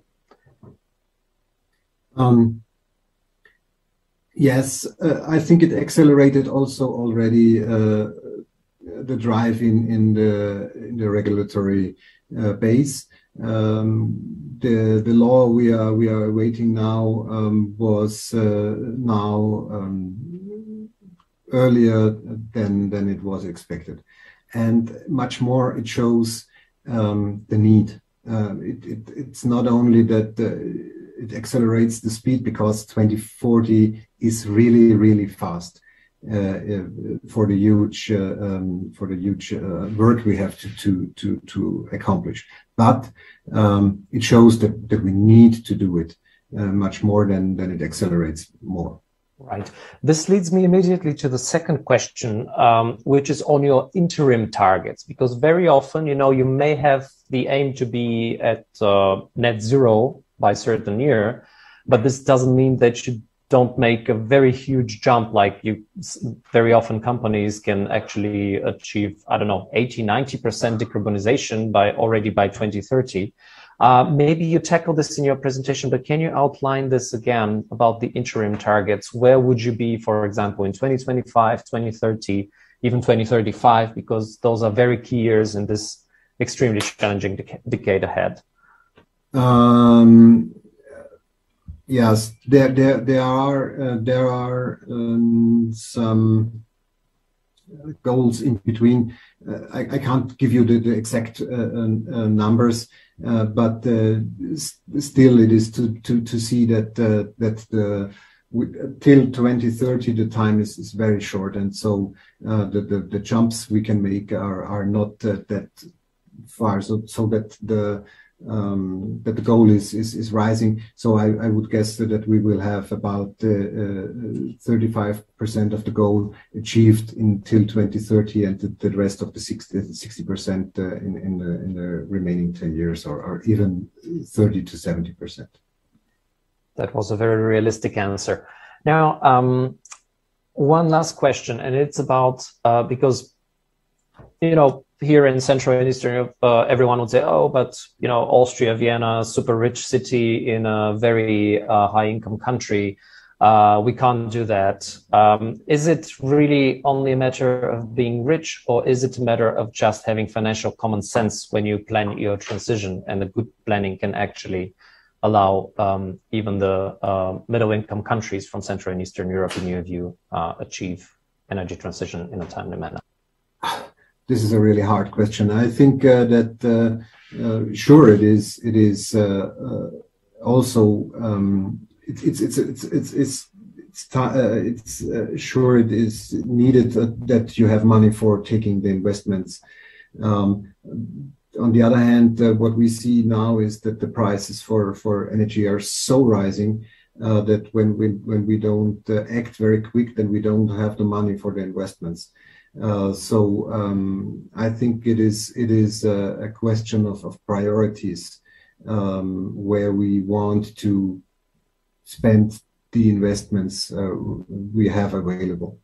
But sure, it is needed to have money for investments, and all the changes start with investments in the technologies and in insulation and in the energy efficiency. It takes money. Yeah, doesn't help. Thank you very much. Sanjeev looks like he has a last thought to share with us. Please, just wanted to kind of quickly jump in on that one. I think we shouldn't hide behind this kind of low and high income countries. That's really not a strong argument. Now, what you saw from the examples in Paris that I showed you is that, and the one benefit that almost every single city has or large scale development plan has is long-term guaranteed income. And I think this is why we need to be thinking, we need to shift away from kind of short-term payback periods to looking at a decade or a decade and a half. And that's why the kind of heat purchase model, which effectively the French scheme is all around, is the thing that needs to be replicated. And this is really where you can drive a lot of change. And the best example of that is actually in Poland. So in Poland, you have a huge spurt of geothermal heat pumps. Now, there was very little publicity around this one. There's nothing, but you have a clean air law. And that clean air law has just basically asked everybody who owns their own property and is looking at passing their property on to their children and so on and so forth to just think about making a long-term investment and amortizing it over their lifetimes. If the local authorities did the same thing, you would have this at a bigger scale. And this is kind of where the Polish roadmap for geothermal, it went that way, but it didn't fully get to the logical conclusion. But I think there's a lot of financial and political power through demand in Central Eastern European medium income countries. And that's the thing that needs to be thought through much more deeply. Thank you very much. Really thank you all the panelists in this panel.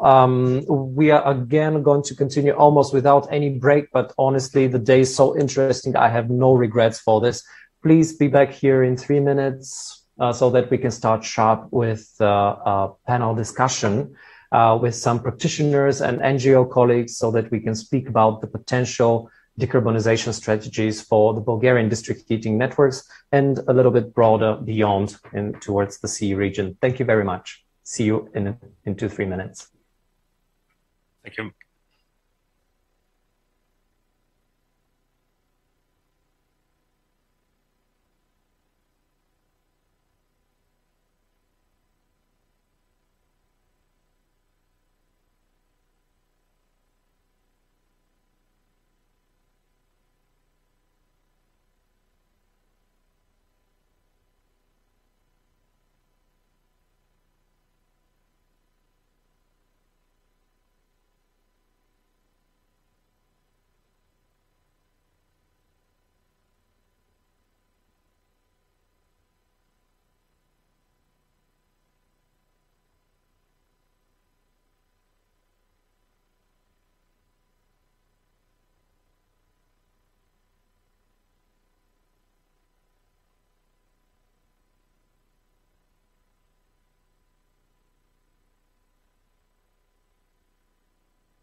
Welcome back. Just giving another 2 minutes so that everybody can take a breath.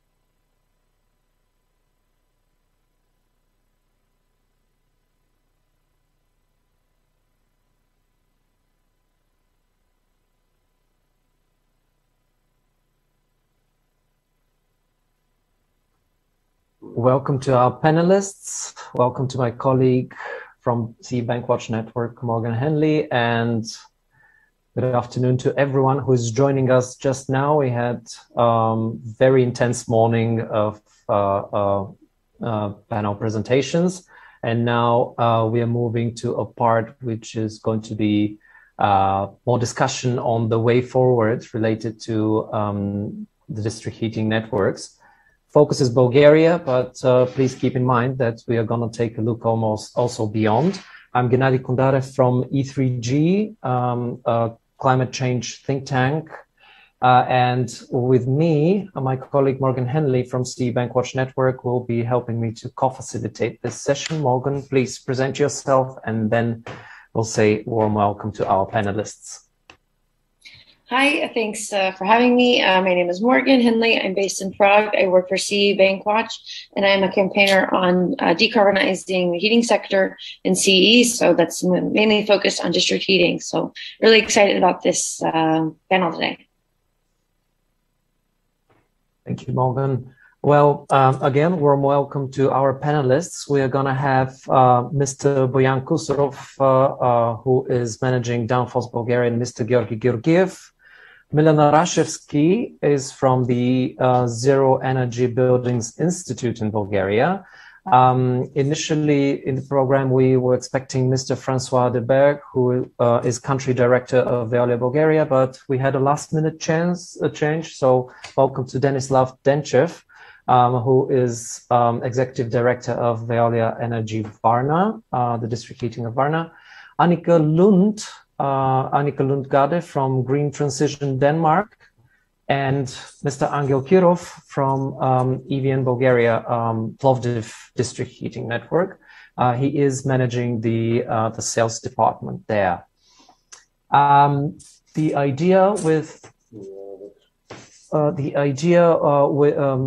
way we would like to start this discussion and take off is to give the floor to each and every panelist to just present in 2 or 3 minutes very quickly their own thesis on the way forward related to the energy transition in the heating sector, specifically in the district heatings.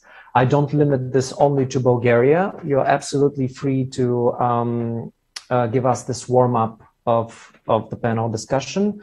And maybe only the order of appearance is what me and Morgan are going to be just pointing out. I would give the floor first to the only lady in this panel discussion, Annika Lundgade. Annika? Thank you very much. And I'm actually going to start out not having too much direct focus on Bulgaria as such, because my expertise is the decarbonization of the district heating system in Denmark, and some of the lessons we've learned here that can be of use to others. What we're seeing currently in Denmark is a movement away from large combined heat and power generation. We still have some big plants, but they're slowly being discontinued as they reach their end of life, and replaced with flexible modular district heating with like more small units that have very different ways of running. They can be heat pumps running on electricity using a heat source from the ocean or nearby lakes. It can be a lot of industrial excess heat from very different sources, heat storage, etc. And this creates a completely new energy system. It's nothing like the one we had before that was based on these very big plants that were very stable. Now we're going to have very fluctuating energy production that is very dependent on the fluctuations in energy prices and the production of renewable heat, whether there's a lot of wind power. That these heat pumps can then use the excess electricity and convert that to heat that can be stored or maybe transformed into new fuels using Power-to-X technologies, kind of making the district heating a buffer system for the whole energy system, actually. And some of the specific cases I'll just quickly mention are some of the bigger cities in Denmark that have started putting on tenders for very large heat pumps that are going to be kind of the backbones of the new district heating systems of most big cities. And then they, in the areas where it's possible, there's also increasing investments into geothermal energy, which we find is extremely important in a decarbonized district heating system, where that source is available. Then there's assistance from maybe electric boilers for peak heat needs, or it can be some like biogas, which we have a lot of, or potentially a lot of in the Danish system. But really, it's all about looking at the local possibilities. What heat sources are available around each specific city? And that puts a lot of, that means there's a need for a lot of local planning to achieve this decarbonization. There's a need very early on to reserve areas, which can be hard in a big city where there's high density of housing, etc. So you need to set aside areas where you know this is a place where we need to put a heat pump or that kind of thing. You need to plan that very early on. And of course, there is a need. In Denmark, we've seen changes in the regulation that have really pushed or paved the way for these new technologies. And it's very necessary in every single country to figure out what regulation is supporting this transition and what's blocking it. So one thing that's really meant a lot is a very big reduction in the fee on using electricity for heat, for example, which has paved the way for heat pumps, which is expanding massively now.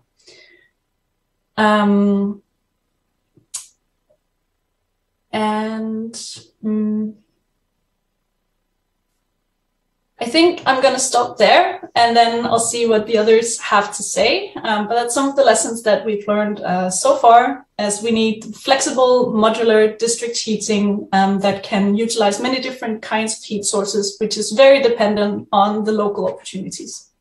Right. So suitable mix of solutions related to the local opportunities. I'm using the alphabet order. So moving to Mr. Angel Kirov now. If I have understood correct from my colleagues, you also have a short presentation. Yeah, short presentation. Hello to everybody. Go ahead with the sharing of the screen. Welcome. Yeah, try to share. But now, have you seen my screen? Okay. Maybe try to make it full screen. Yeah, I will try, and if there is a problems with the...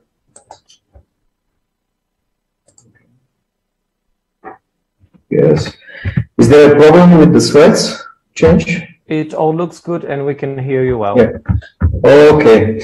So, words about district heating in Plovdiv. It's an EVN company, which is Austrian company, which owns district heating in Plovdiv. So first stage in our development was change of old equipment with CHP. And 10 years ago, we've changed it, really successful. And till now, we produce a lot of energy, as you see, 2.3 for terawatt hours for heat and the same quantity electricity.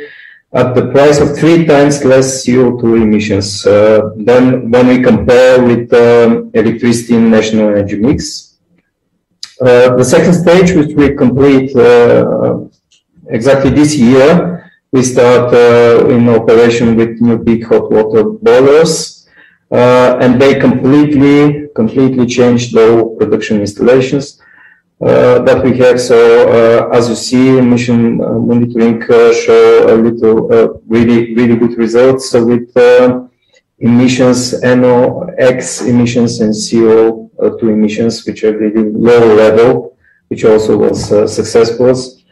And of course, we continue to think for next stages in our development, hydrogen transition, which is completely in focus right now in Europe, as we all know, and carbon neutral production projects. Of course, we are one of the several normal companies in our sector in Bulgaria, district heating sector, and a lot of projects are on our table, and we discuss it for a time. But of course, the projects to happen, to be realized, they at least should be reasonable. Of course, most of the projects which we discussed so far are reasonable, even here.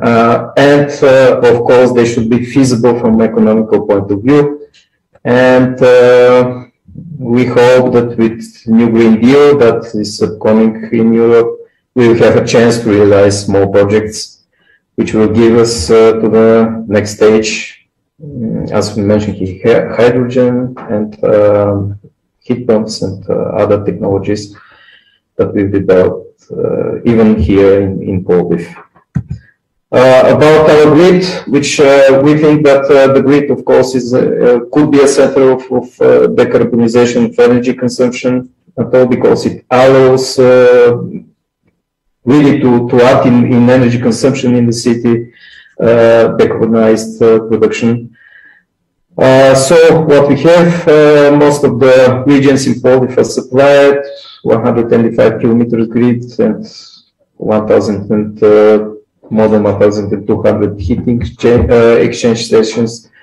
And also the good sign is that the investors which are investing in construction here in Plovdiv really appreciate our work. We have a lot of projects even this year which happens, and we connect. But of course, a new focus for us is projects for rehabilitation of the grid, because this is a grid which is 40, 50 years old. And it needs really rehabilitation, and again, the projects should be feasible for us. And we really have a hard work right now on this topic. As a news, since 2013, we have we use heat energy for cooling.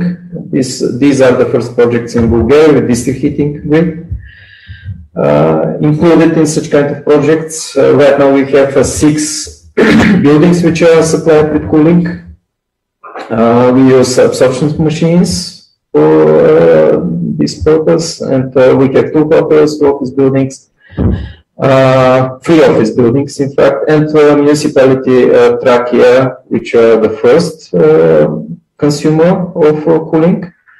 Also, sport hall called Room in Plovdiv, a new sport hall, which are newly constructed, is supplied with cooling from us. What are our thoughts and ideas about clean air in Plovdiv? Probably you don't know, but Plovdiv is one of the cities with the dirtiest possible air in Europe, so one of the top 3 cities. And we had a hard fight since in this topic since years. And but of course the decision could be, and solution could be reached with all parties which could be engaged in this topic. And our ideas are focused right now with the construction of internal installations, heating, cooling, and hot water installations, especially in new buildings, because according to our standards in Bulgaria, there is no obligatory rule for investors to construct common installation in the residential buildings right now. We have a boom in construction right now in Plovdiv especially, and in Bulgaria particularly, but a lot of buildings which are constructed are without such kind of installations. And this will be really a big stopper, not only for centralized heating, cooling, and hot water, but also for implementing of even on-site production of clean energy, let's say, because if you have a residential building, if you don't have an installation in order to use this energy, and then this energy to be used for all inhabitants in these buildings, there is no way to implement such kind of production in an on-site, not only centralized. And also for reconstructed buildings, and that's why I have some questions, and we are interested in the topic from the last day, reconstruction or rehabilitation of the buildings in Bulgaria. And we think, and this should be also a focus of these programs, reconstruction of existing installations. They're, as I mentioned, 40 plus or 50 plus years old, and they're in really a catastrophic condition right now. I could say catastrophic condition, and they should be reconstructed and renovated. But unfortunately, this is not the focus in our renovation programs in Bulgaria. And again, if we don't have a consumer who could consume our energy, no matter how decarbonized is production, and no matter how clean is our production, there is no there is no consumer there, and everything is wasted, in fact. And here you have a poster. I put here a poster that we used in our campaigns. Also, we have some advertising in our TV with this topic, which of course is not in prime time, but it was interesting to be seen. Just to mention that it said a jar of clean air. Did you get clean air? Yeah, jar of clean air from the mountains in the city. With and district heating. Yeah. If you want clean air, if you don't act, in fact, after a few years, we should go to the mountains to take clean air from jars. Otherwise, we cannot use it. we have dirt here. So this is some examples from our activity in this area with installations, reconstructed installations. As you can see, a good results. And I would say, on a good price, and absolutely, if we compare with enveloping, the price of enveloping of the buildings, it is really, really reasonable to have such measures. It's really easy to be implemented, not so catastrophic as we could imagine to change an installation. Also good results, and also really, really reasonable price. And what are the results? These are the two buildings which are included in this renovation campaign, government renovation campaign. In these two buildings, really, really save energy. As you can see, this 92% of building losses are saved. So, in fact, they are heated with 8% of building losses, which they have so far. And here some examples of our campaigns for clean air since 2011. Yes. And this is the last slide as a first example of what we did in this respect. So this is a really, really short explanation of our activities in Plovdiv, here in Plovdiv. Fantastic, thank you. I see that there's a lot more screaming needs related to energy efficiency, but maybe later you can tell us a little bit more about the renewable energy transformation plans. Now moving to give the floor to Bojan and to Georgi from Danfoss. I guess that you have your own internal split during this short intro presentation. Hello, so everyone. Go ahead. Hi, hello. So I will start with saying a few words, and after that, Georgi prepared a few slides, just like a 5 minutes intro to what we are doing. So Bojan Kusarov is my name, and the country sales manager for Danfoss Climate Solution in Bulgaria. So together with my colleague Georgi, we are joining this call today to speak about this decarbonization and energy efficiency, and how to help the planet, how actually to reduce this consumption needs, which will reflect, of course, on the CO2. In a global level, especially in Bulgaria. So when we speak about this, actually, because I have listened also previous panelists. So you mentioned money a few times. You mentioned this about Austria, and especially the example that you have to be rich in order to afford this and so on. So in my point of view, and what we are trying to do here with our company, first I would like to say that Danfoss will be CO2 neutral until 2030. Danfoss in the whole world. So actually, we already started to walk the talk as a global leader in this field. So actually, what I start to say is that when we look onto the district heating system on the let's say the system itself is we have to also say that it goes hand in hand with the buildings. So actually, it's all connected. So in my point of view, it's a general solution, and we have to start thinking this way. As a global leader, of course, our main goal is to reduce these emissions and to increase the energy efficiency. And actually, I will conclude and give the word to Georgi with one sentence that came up in our global GMM last month. And actually, the greenest energy is actually the energy that you don't need.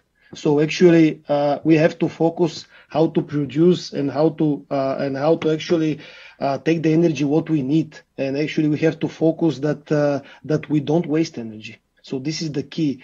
And when we are talking about not wasting energy and energy efficiency, we have to cover it all. Starting with the production up to the distribution, and after that to the buildings. So that's the key in my point of view. I'm giving the word to Georgi, and I'm looking forward to a discussion from now on into the panel. Thank you.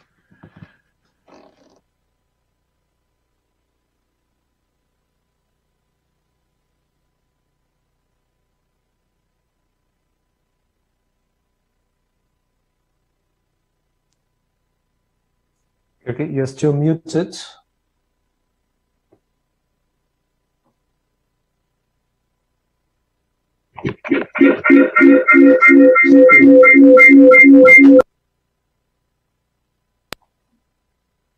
Okay, do you hear me?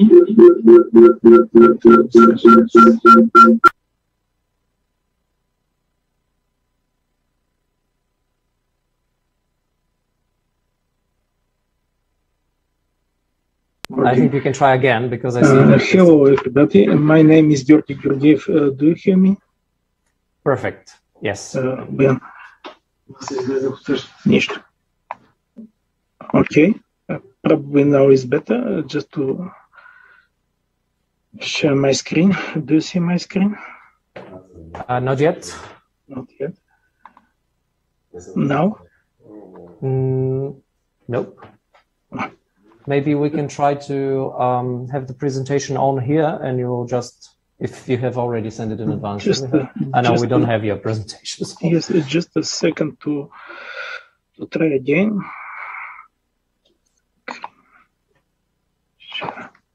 Now? Now it's working. If you try full screen, okay, it will be even better. It works just fine. Thank you. And please. Go ahead. Yes. Okay. So, Yeah. So a few words from our side regarding district energy. This is how we would like to use the state-of-the-art district energy system. We started from source. Now we switch from one source to multi-sources. The second is to use more reliable energy sources. And probably most important, this is to use low temperatures, low supply temperature in district energy systems. So the system consists of source. If we have energy efficient source, then we need a distribution network, but not only distribution, we need to have possibilities to change the direction of this distribution network and to take a part in designing stage just to have all possibilities futures. And in the end, it is our end user, it is buildings. We need to have energy efficiency buildings, including hydronic balancing to be more efficiency. This is the buildings. Firstly, energy efficient. Secondly, to increase user comfort, and of course to reduce the cost of energy we deliver to buildings. The main challenges probably you know, but just to repeat. On first place, this is delta T optimization. This is the most important change we need to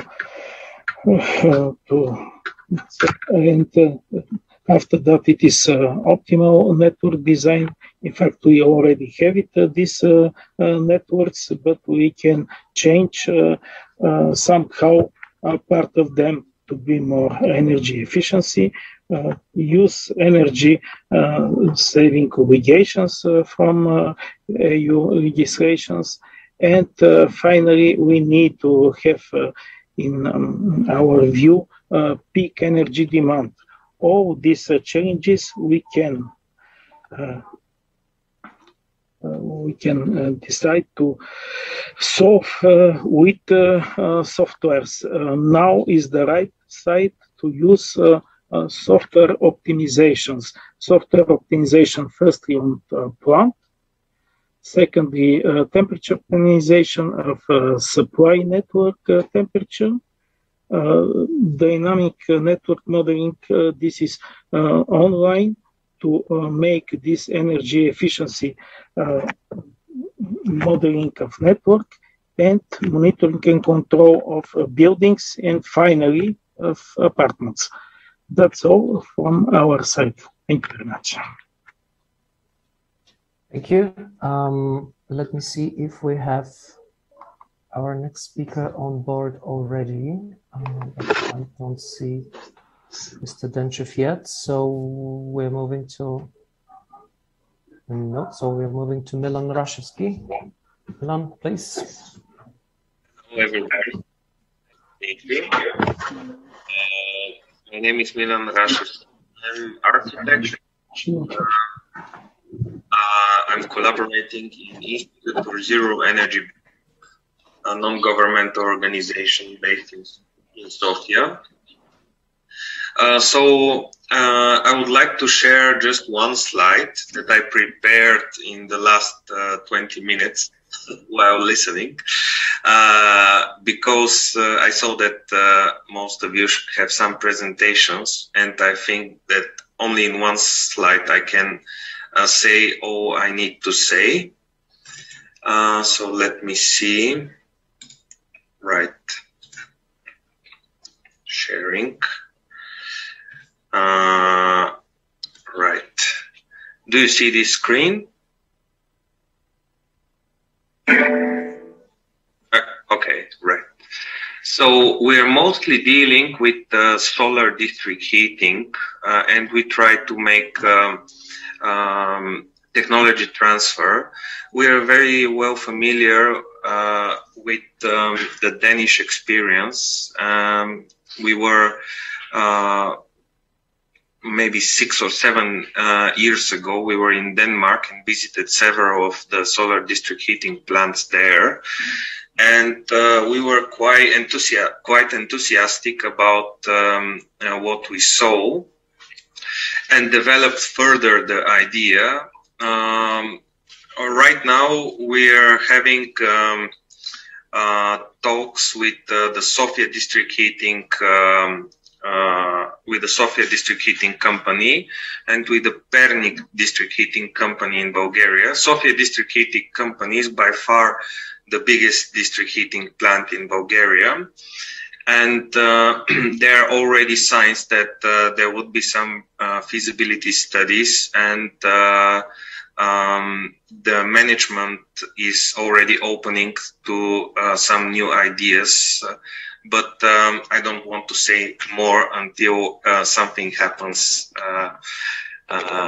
So what are the key points of our suggestions? First, we would like to use solar collector fields, mostly covering old mining fields, because the old, the so-called brown to green, like changing from the old coal plants, changing to the new green opportunities. And usually the district heating plants have a lot of surface available, which is the biggest problem about those solar collector fields, and we can use this surface to cover it with the solar collectors. And in the same way, we can also recultivate the old industrial lands. We always need a complementary heat source, which can be anything, starting from their old gas boilers or coal boilers or whatever, and going to biomass from agriculture, for example, or just conventional biomass, which allows the company to become 100% decarbonized. So this is in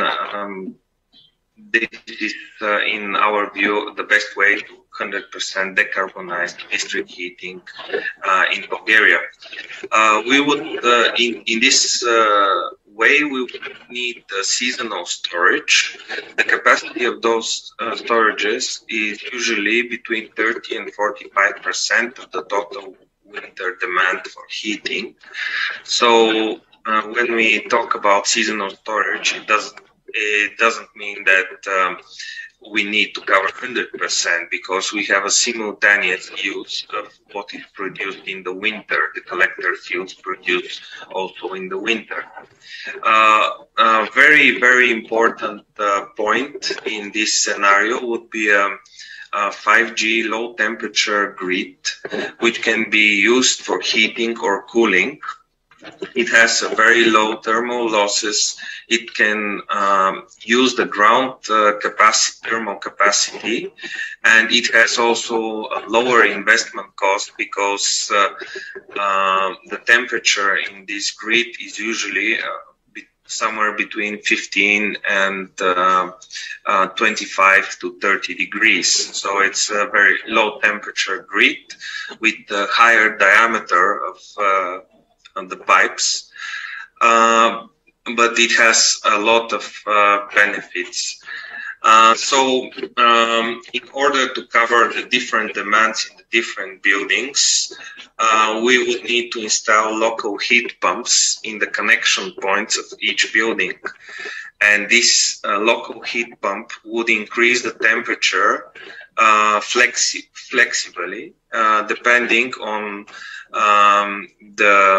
the heating system in the building. So in case we have radiators, the heating pump would increase the temperature to, let's say, 60 or 70 degrees.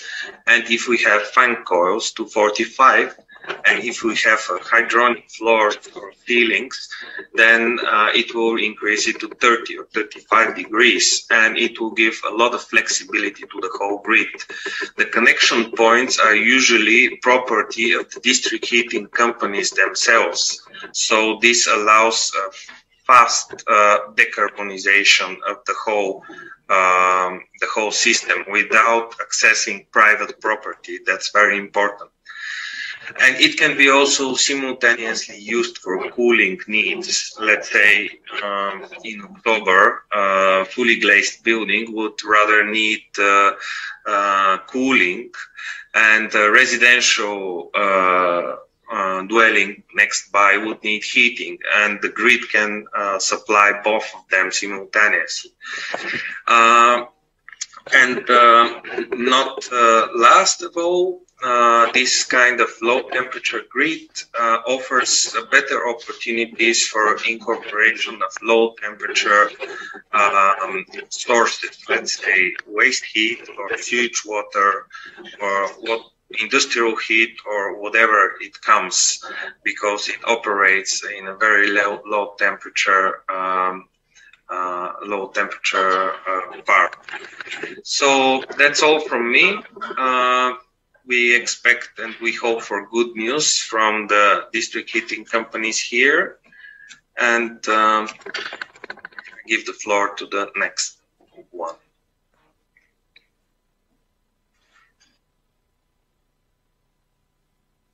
Thanks, Milan. Well, actually, we missed one speaker, and I'm not sure. I hope it's not a matter of technical problem or something, but if he manages to join us in the course of the next 20 minutes, we'll give him the floor.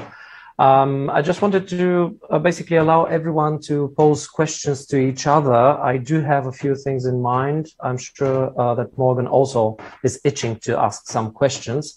So Morgan, please, first you, and then I'll allow myself to jump in with some. Yeah, these are all really interesting presentations. I had no idea that there was such an interesting debate on fourth generation district heating in Bulgaria. And I just wanted to know, are there any national discussions about decarbonizing district heating in Bulgaria, or is it still really done on a local level?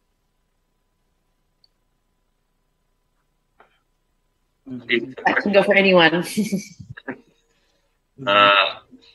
Well, there is. I think there is. There are no national talks about that. There is not even a national strategy fully recognized for the district heating sector in Bulgaria. So those talks are mostly expert talks, and we try to cope with each company itself. So we just have, unfortunately, it does not come from, it's a bottom, how do you call it, like bottom approach. Yes. Bottom-up approach. Yes, probably this is a part of the problem here in Bulgaria, because yeah, there is several talks. Probably we in our sector, it's some companies, and we discuss some approaches and some solutions. But there is no common talk, and not only between government and companies, but also NGO sector. And I'm really district heating. I get a feeling that the district heating sector is somewhere aside in this conversation about greening of our energy sector. The focus is electricity production, and district heating sector is somewhere aside, which is, I think, a huge mistake. And we talk about heat pumps, but let's say heat pumps use electricity to produce heat.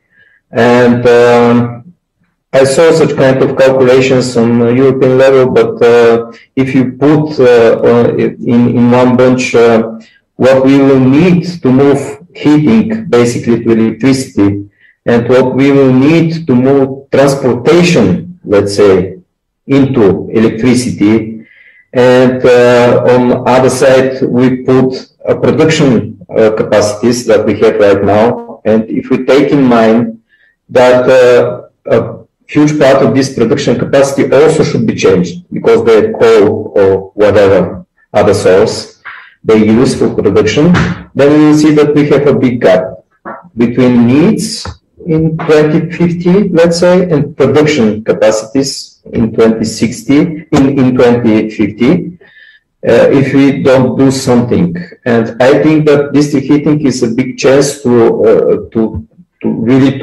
decrease this gap, because with the grid that district heating company have, and also with possibility to use other sources, not only electricity, for heating, cooling, and hot water, there is a chance to be done something in positive direction. Because with electricity, I think we will have problems to produce this big amount that we will need in next years. Thank you. We have some questions in the chat, unless anyone else has something to add on this question. Yeah. So just a second. Yeah, sustainable energy, and you said it would.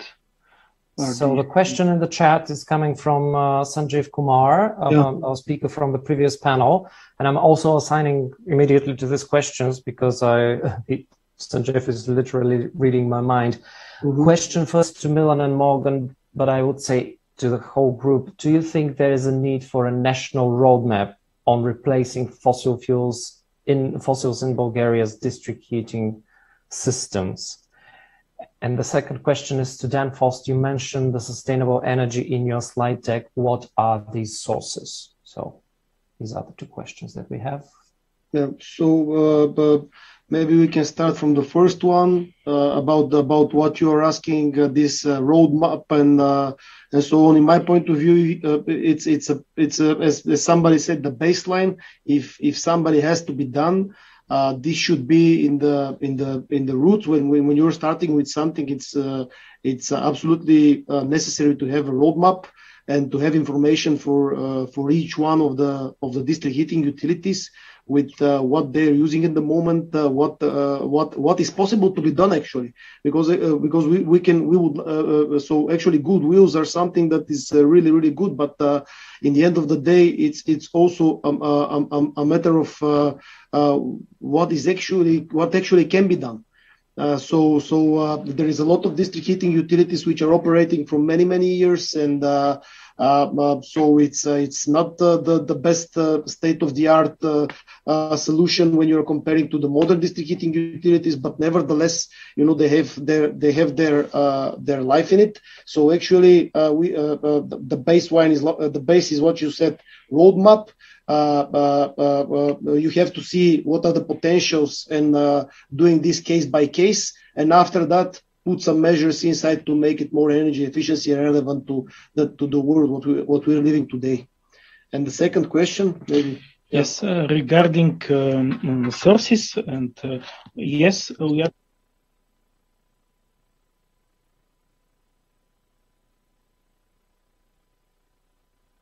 We lost, even though you're not muted, we somehow lost the sound.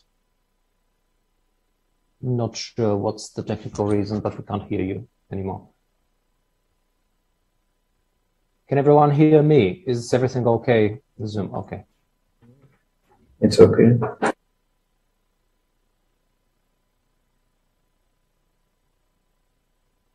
Yeah, Boyan Georgi, it's not working. If maybe you can try going out and back in, and then you can continue your thought while we maybe hear Morgan and Annika also from their external perspective, what they think about the need of strategy in the country.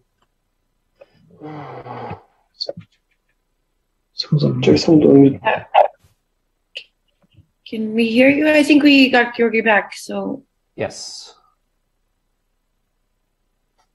Georgi Boyan, if you unmute now, I think it's already back. Yeah, so now it's working? Yes, now we can hear you. Thanks. Sorry, but it's some speakers and stuff, and yeah. So I don't know where you lost me. Did you heard my answer to the first question, or?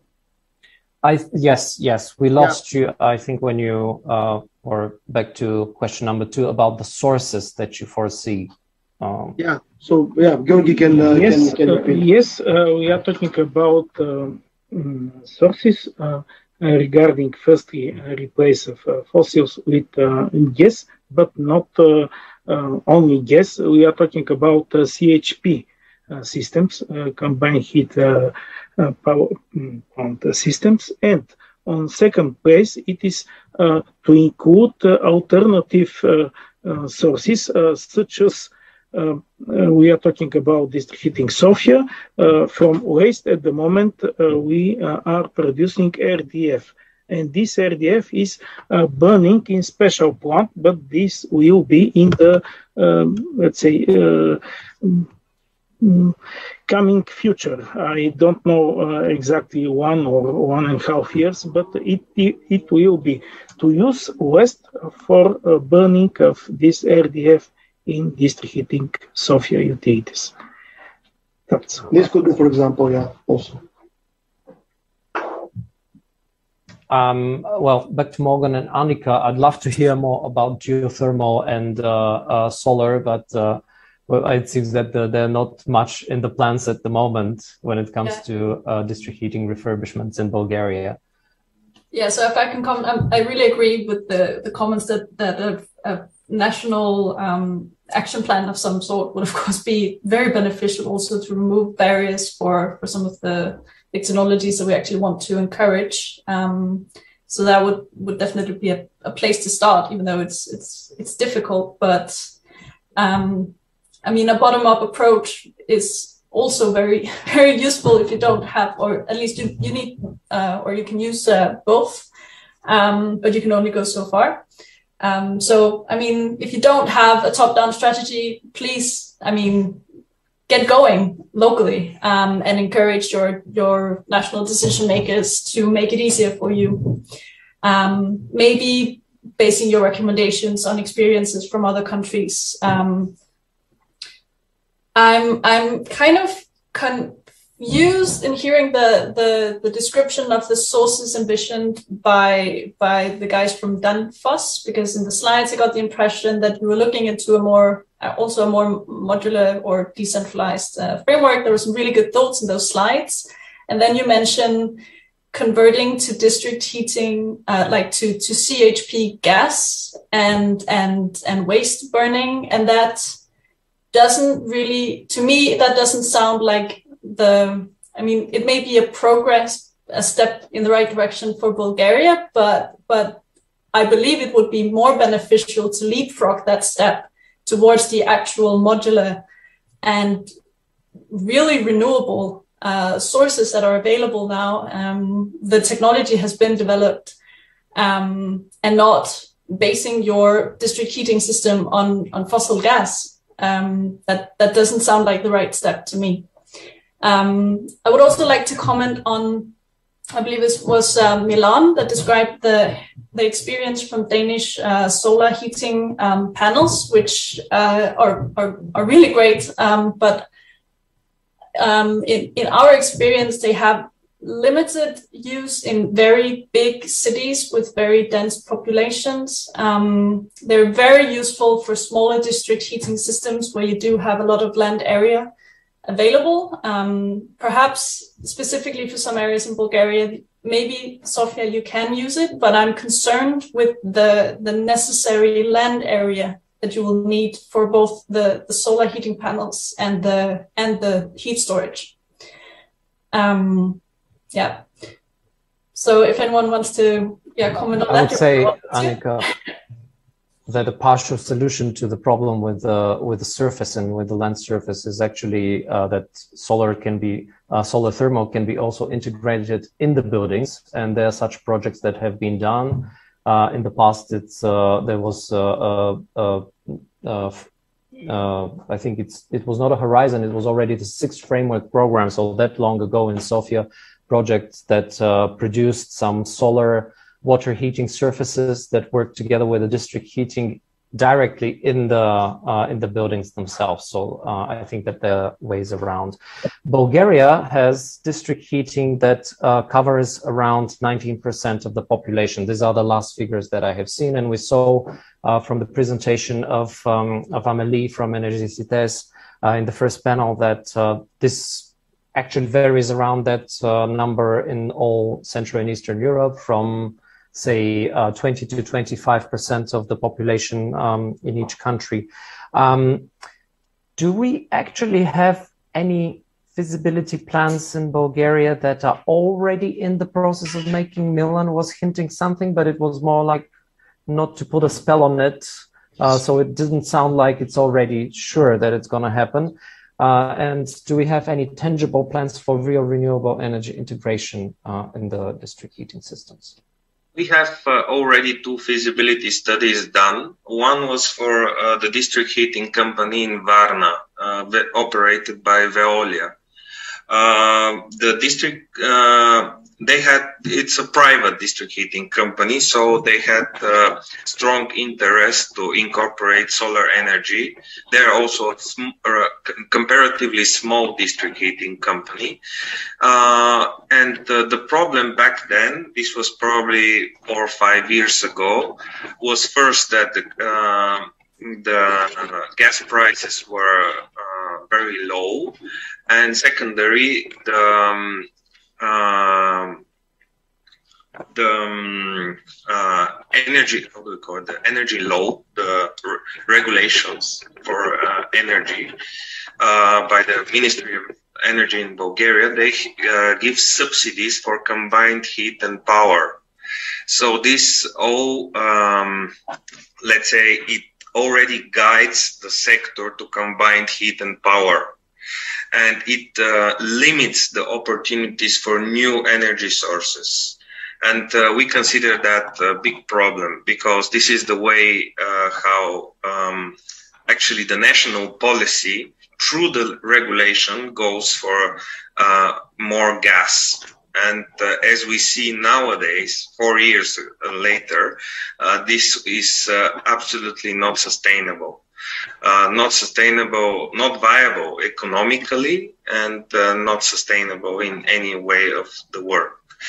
I think most of the district heating companies, including our colleagues that are present in the session and most of the people who we speak with, they like combined heat and power.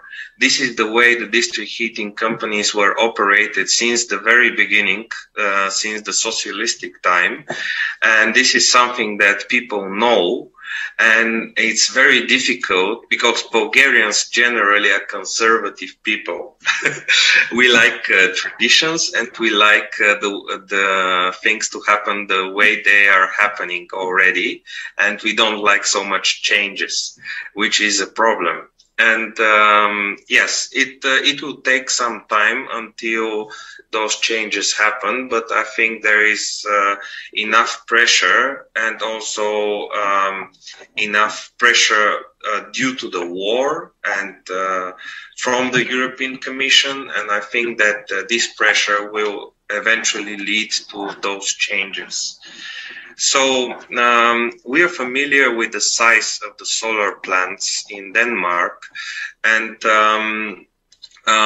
we know that that's not the only solution for big grids like Sofia grid, but we are also enthusiastic when we see projects like big solar Graz in Austria. It's about 500,000 people, and they go for about 20-25% of solar fraction in Graz, which is a considerable fraction. So it's not the only way to go to decarbonization, but it's definitely a good step. And most of the district heating companies in Bulgaria are of a smaller size. They usually cover between, let's say, 10 to 50,000 residential units, which is very reasonable for those kind of plants. So I absolutely agree. It's not the only solution, especially for big cities, but it's a good step. So we have already 2 feasibility studies done, very successful, which were in different economical contexts. And right now we try to go for 2 big district heating companies, for Sofia district heating company and Pernik district heating company. And we believe that this summer those feasibility studies will be done. Right. I'm afraid time is running real fast. And I would like to ask everyone if you're okay to go, say, 10, 15 minutes past, if everyone is available and willing to continue, because I think there's real hunger to have this debate in Bulgaria. There are lots of questions. Just to ask first, do you think, among you, that there's actually a safe bet on a solution that can start the transition within the district heating networks that is not going to put us in a lock-in, and that doesn't require too much sit and assess, this famous phrase from the movie Don't Look Up. So something that we can already bet without too much contemplation to go ahead. And sorry, I only now see that Mr. Kirov is raising hand. Probably Mr. Kirov wanted to have a quick response to something that... Yes, just to ask for more clarification. So it's not a matter of like or dislike some approaches. You know, our business is really strictly regulated. So it's a matter of, are we going to have this? So are we able to have this to afford certain steps or not to afford certain steps? And unfortunately, so the policy is not made like this, that we are really, we have a flexibility to choose what to do. So that's why it's so important what was mentioned, these roadmaps or other approaches, in order to, even in this process, to mobilize all sources as NGOs, our sector, and regulator or any other possible organizations that could help us really to get to these big goals that we have in front of us. It won't happen otherwise. That was I want to really to mention. And this will help us also with these questions that we have for Radostina Slavkova about financial concerns. How we could afford this. It won't happen only with down-to-up approach. It should happen as a system. Otherwise, in this current economic situation, with these regulations that we have in Bulgaria, it won't happen at all. Right. Back to the question, is there a safe bet on something that can already start and trigger and pilot some of the transition initiatives that you would be happy to push forward or work for? Yes, we have on the table, we have projects for hydrogen, for instance, but it should be feasible for us as a company. So projects that could be budgeted and financing from European Union as upcoming green projects, and we have a chance to attend such kind of projects because we have an experience and it's not so successful because, you know, we as CVN, we are, let's say, medium large company in Europe, so it's not so easy to attend such kind of projects. Or if we attend such kind of projects, we were not refunded up to the level that these projects are going to be feasible for us. And these are the problems that we have right now. The problems are only financials problems. It's not it's feasibility problems. It's not a will or not will. We are ready to attend. Right. Jan, your thoughts very quickly?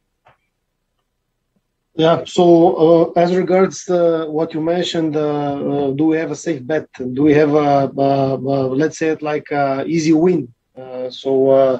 having in mind the current situation, it's actually based on what we have as a resources. I have to say that a lot of district heating utilities are doing their best somehow to optimize, substations, to replace some parts and stuff like this. But actually, what I would like to say is the easiest win or something that we can do and we can implement is software optimization.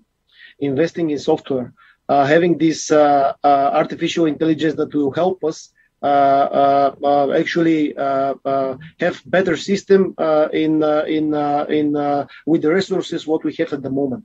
So actually, this is one thing that also we see as a trend. Also in the countries around us, not only EU, but also the Balkan countries, we see everywhere more and more investing in software for optimizing this energy efficiency of district heating utilities. And this is something that actually can really, really help and could be an easy victory. And a few words from my side. The optimization started with the optimization and production plan. Secondly, district heating network, designing and distribution. And in the past, it is end user, it is the buildings. We need to have hydronic balanced buildings to be more energy efficient. Okay. Right. Question in the chat from Sanjeev, and it's how do we ensure the investment plans for district heating companies are open to public comment and reflect the needs of local communities?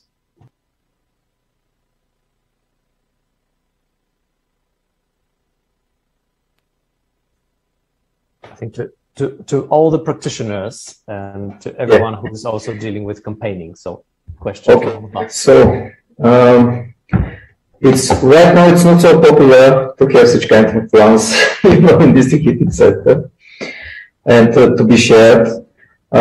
So we have a lot of initiatives with local community. So we have every year we have a meeting with representatives of buildings in our client buildings, and we discuss a lot and widely all problems that we have and all plans that we have. So it is discussed, and this is a practice in our company. Again, the biggest problem is really to have a future outlook in Bulgaria here, and the future perspectives, how not only on local level, how the companies will be developed, but how on government level and country level, how the companies will be developed. And such kind of plans are really, really needed right now. In common, we discuss a lot with our clients. So for instance, right now we started client consult in Plovdiv. We gathered representatives of our clients, and with them we discuss different topics, and they give us some suggestions, and we discuss with them our plans, and it is really, really, really helpful for us.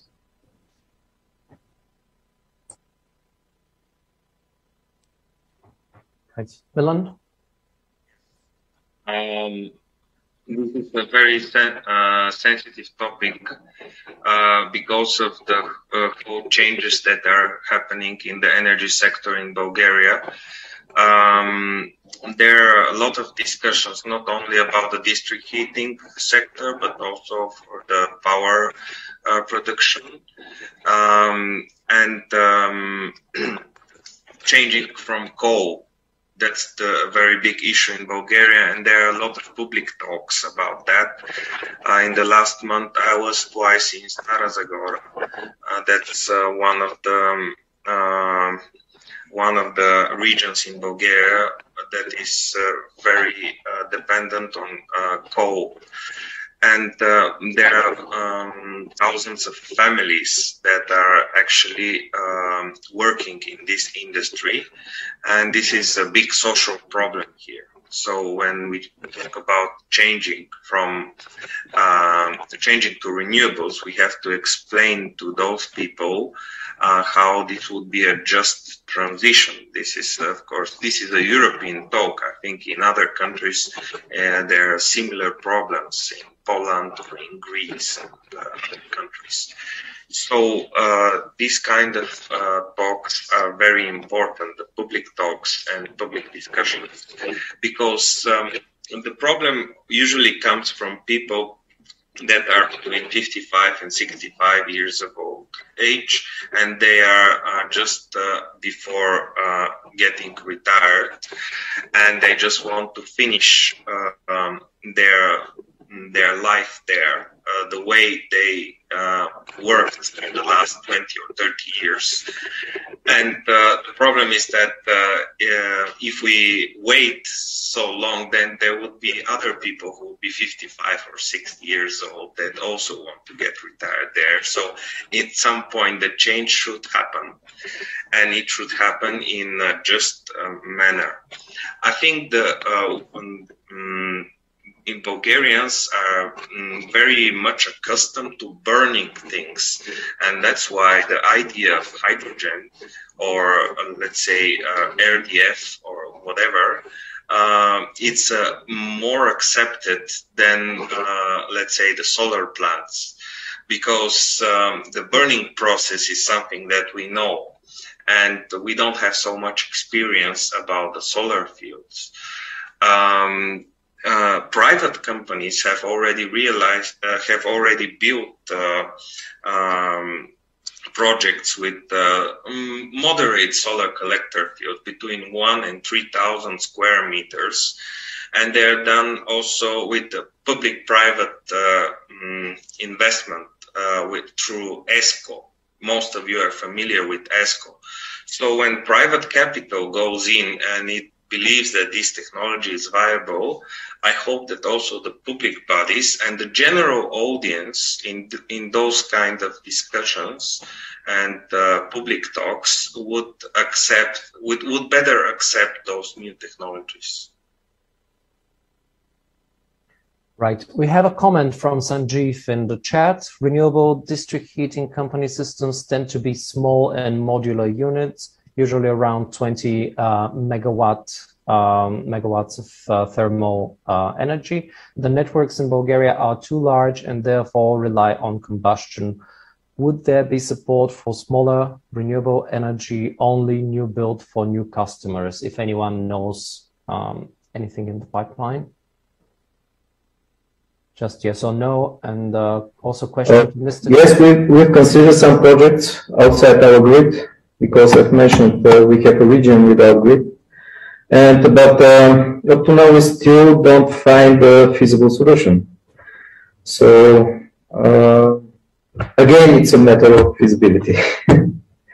Morgan is asking also to Evie and to Mr. Kirov whether what is the type of hydrogen that you consider in your plans? Is it green hydrogen? I guess this is. Yes, it's green as possible. Of course, one possible source is PV, and production of electricity and then electrolyze. And also, we consider a situation where we have a chance to use electricity which is on really low price from our market, and also produced from our side, which we cannot sell on the market, to produce hydrogen, and this is a kind of battery for us. And, the idea is to have own production plus buying the cheapest possible electricity that has access on the market. Yes, and also combined with PV. Makes sense.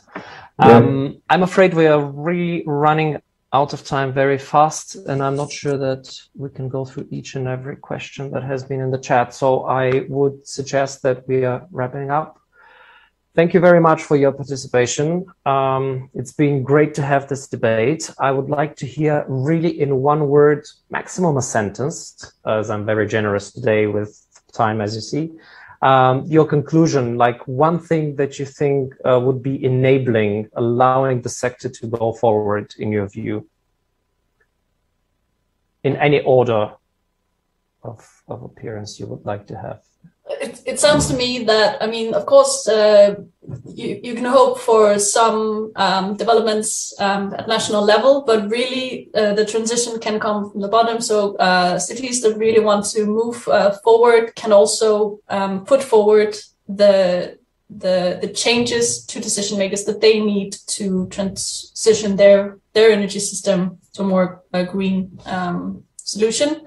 And the same happened in Denmark, where local cities were really telling the government, we need these changes to implement the technologies that we know are the future. So rally up.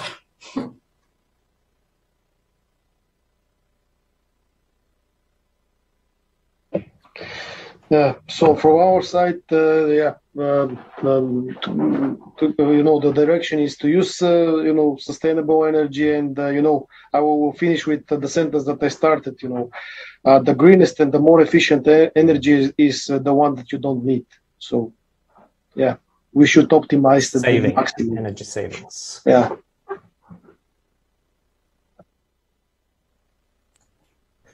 Go, please. Okay, from my side. Really keep on trying, and we will continue to try on local level. But definitely, we think we are at the point where all shareholders should sit together and all interested in this business and the development of this business should sit together in Bulgaria and really to develop how we will proceed, to develop a roadmap. And I think this is the only way to solve really huge goals that we face on for this short time, because 2050 is really short. Right. I'm not talking even for 2030. I'm talking about 2050. Well, things are a bit urgent. Milan.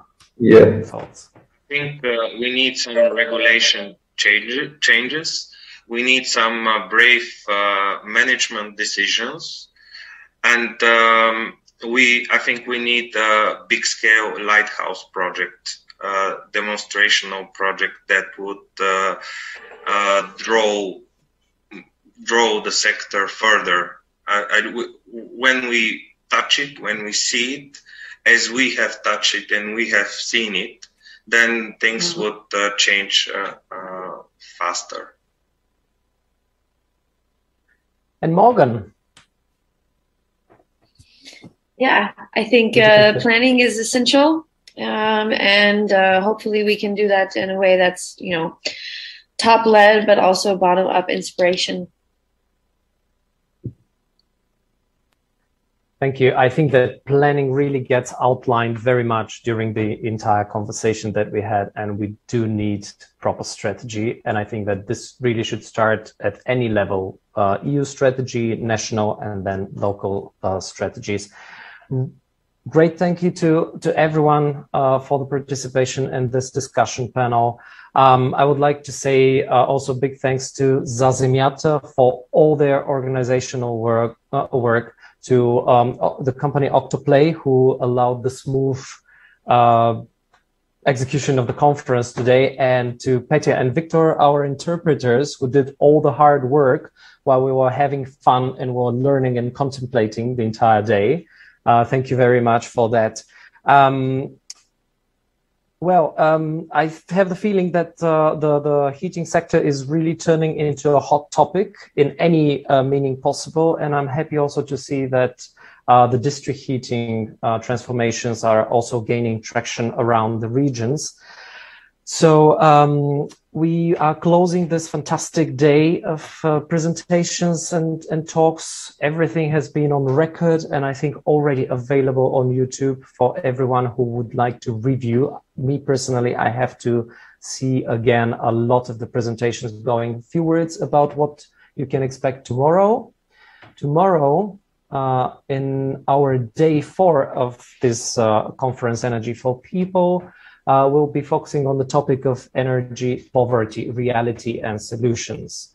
Tomorrow, again, we're going to have 3 panels, with the first panel early in the morning, starting at 10 Eastern European time, 9 Central European time. We'll be talking about energy poverty versus energy sufficiency in the domestic heating. We will continue with a second panel related to the possible solutions of the energy poverty, and yet panel 3, which will be the second part focused on the possible energy solutions. The detailed program you can see on the webpage of Sazemiata. Thanks everyone. Have a good rest of the afternoon and see you all tomorrow, I hope. Take care.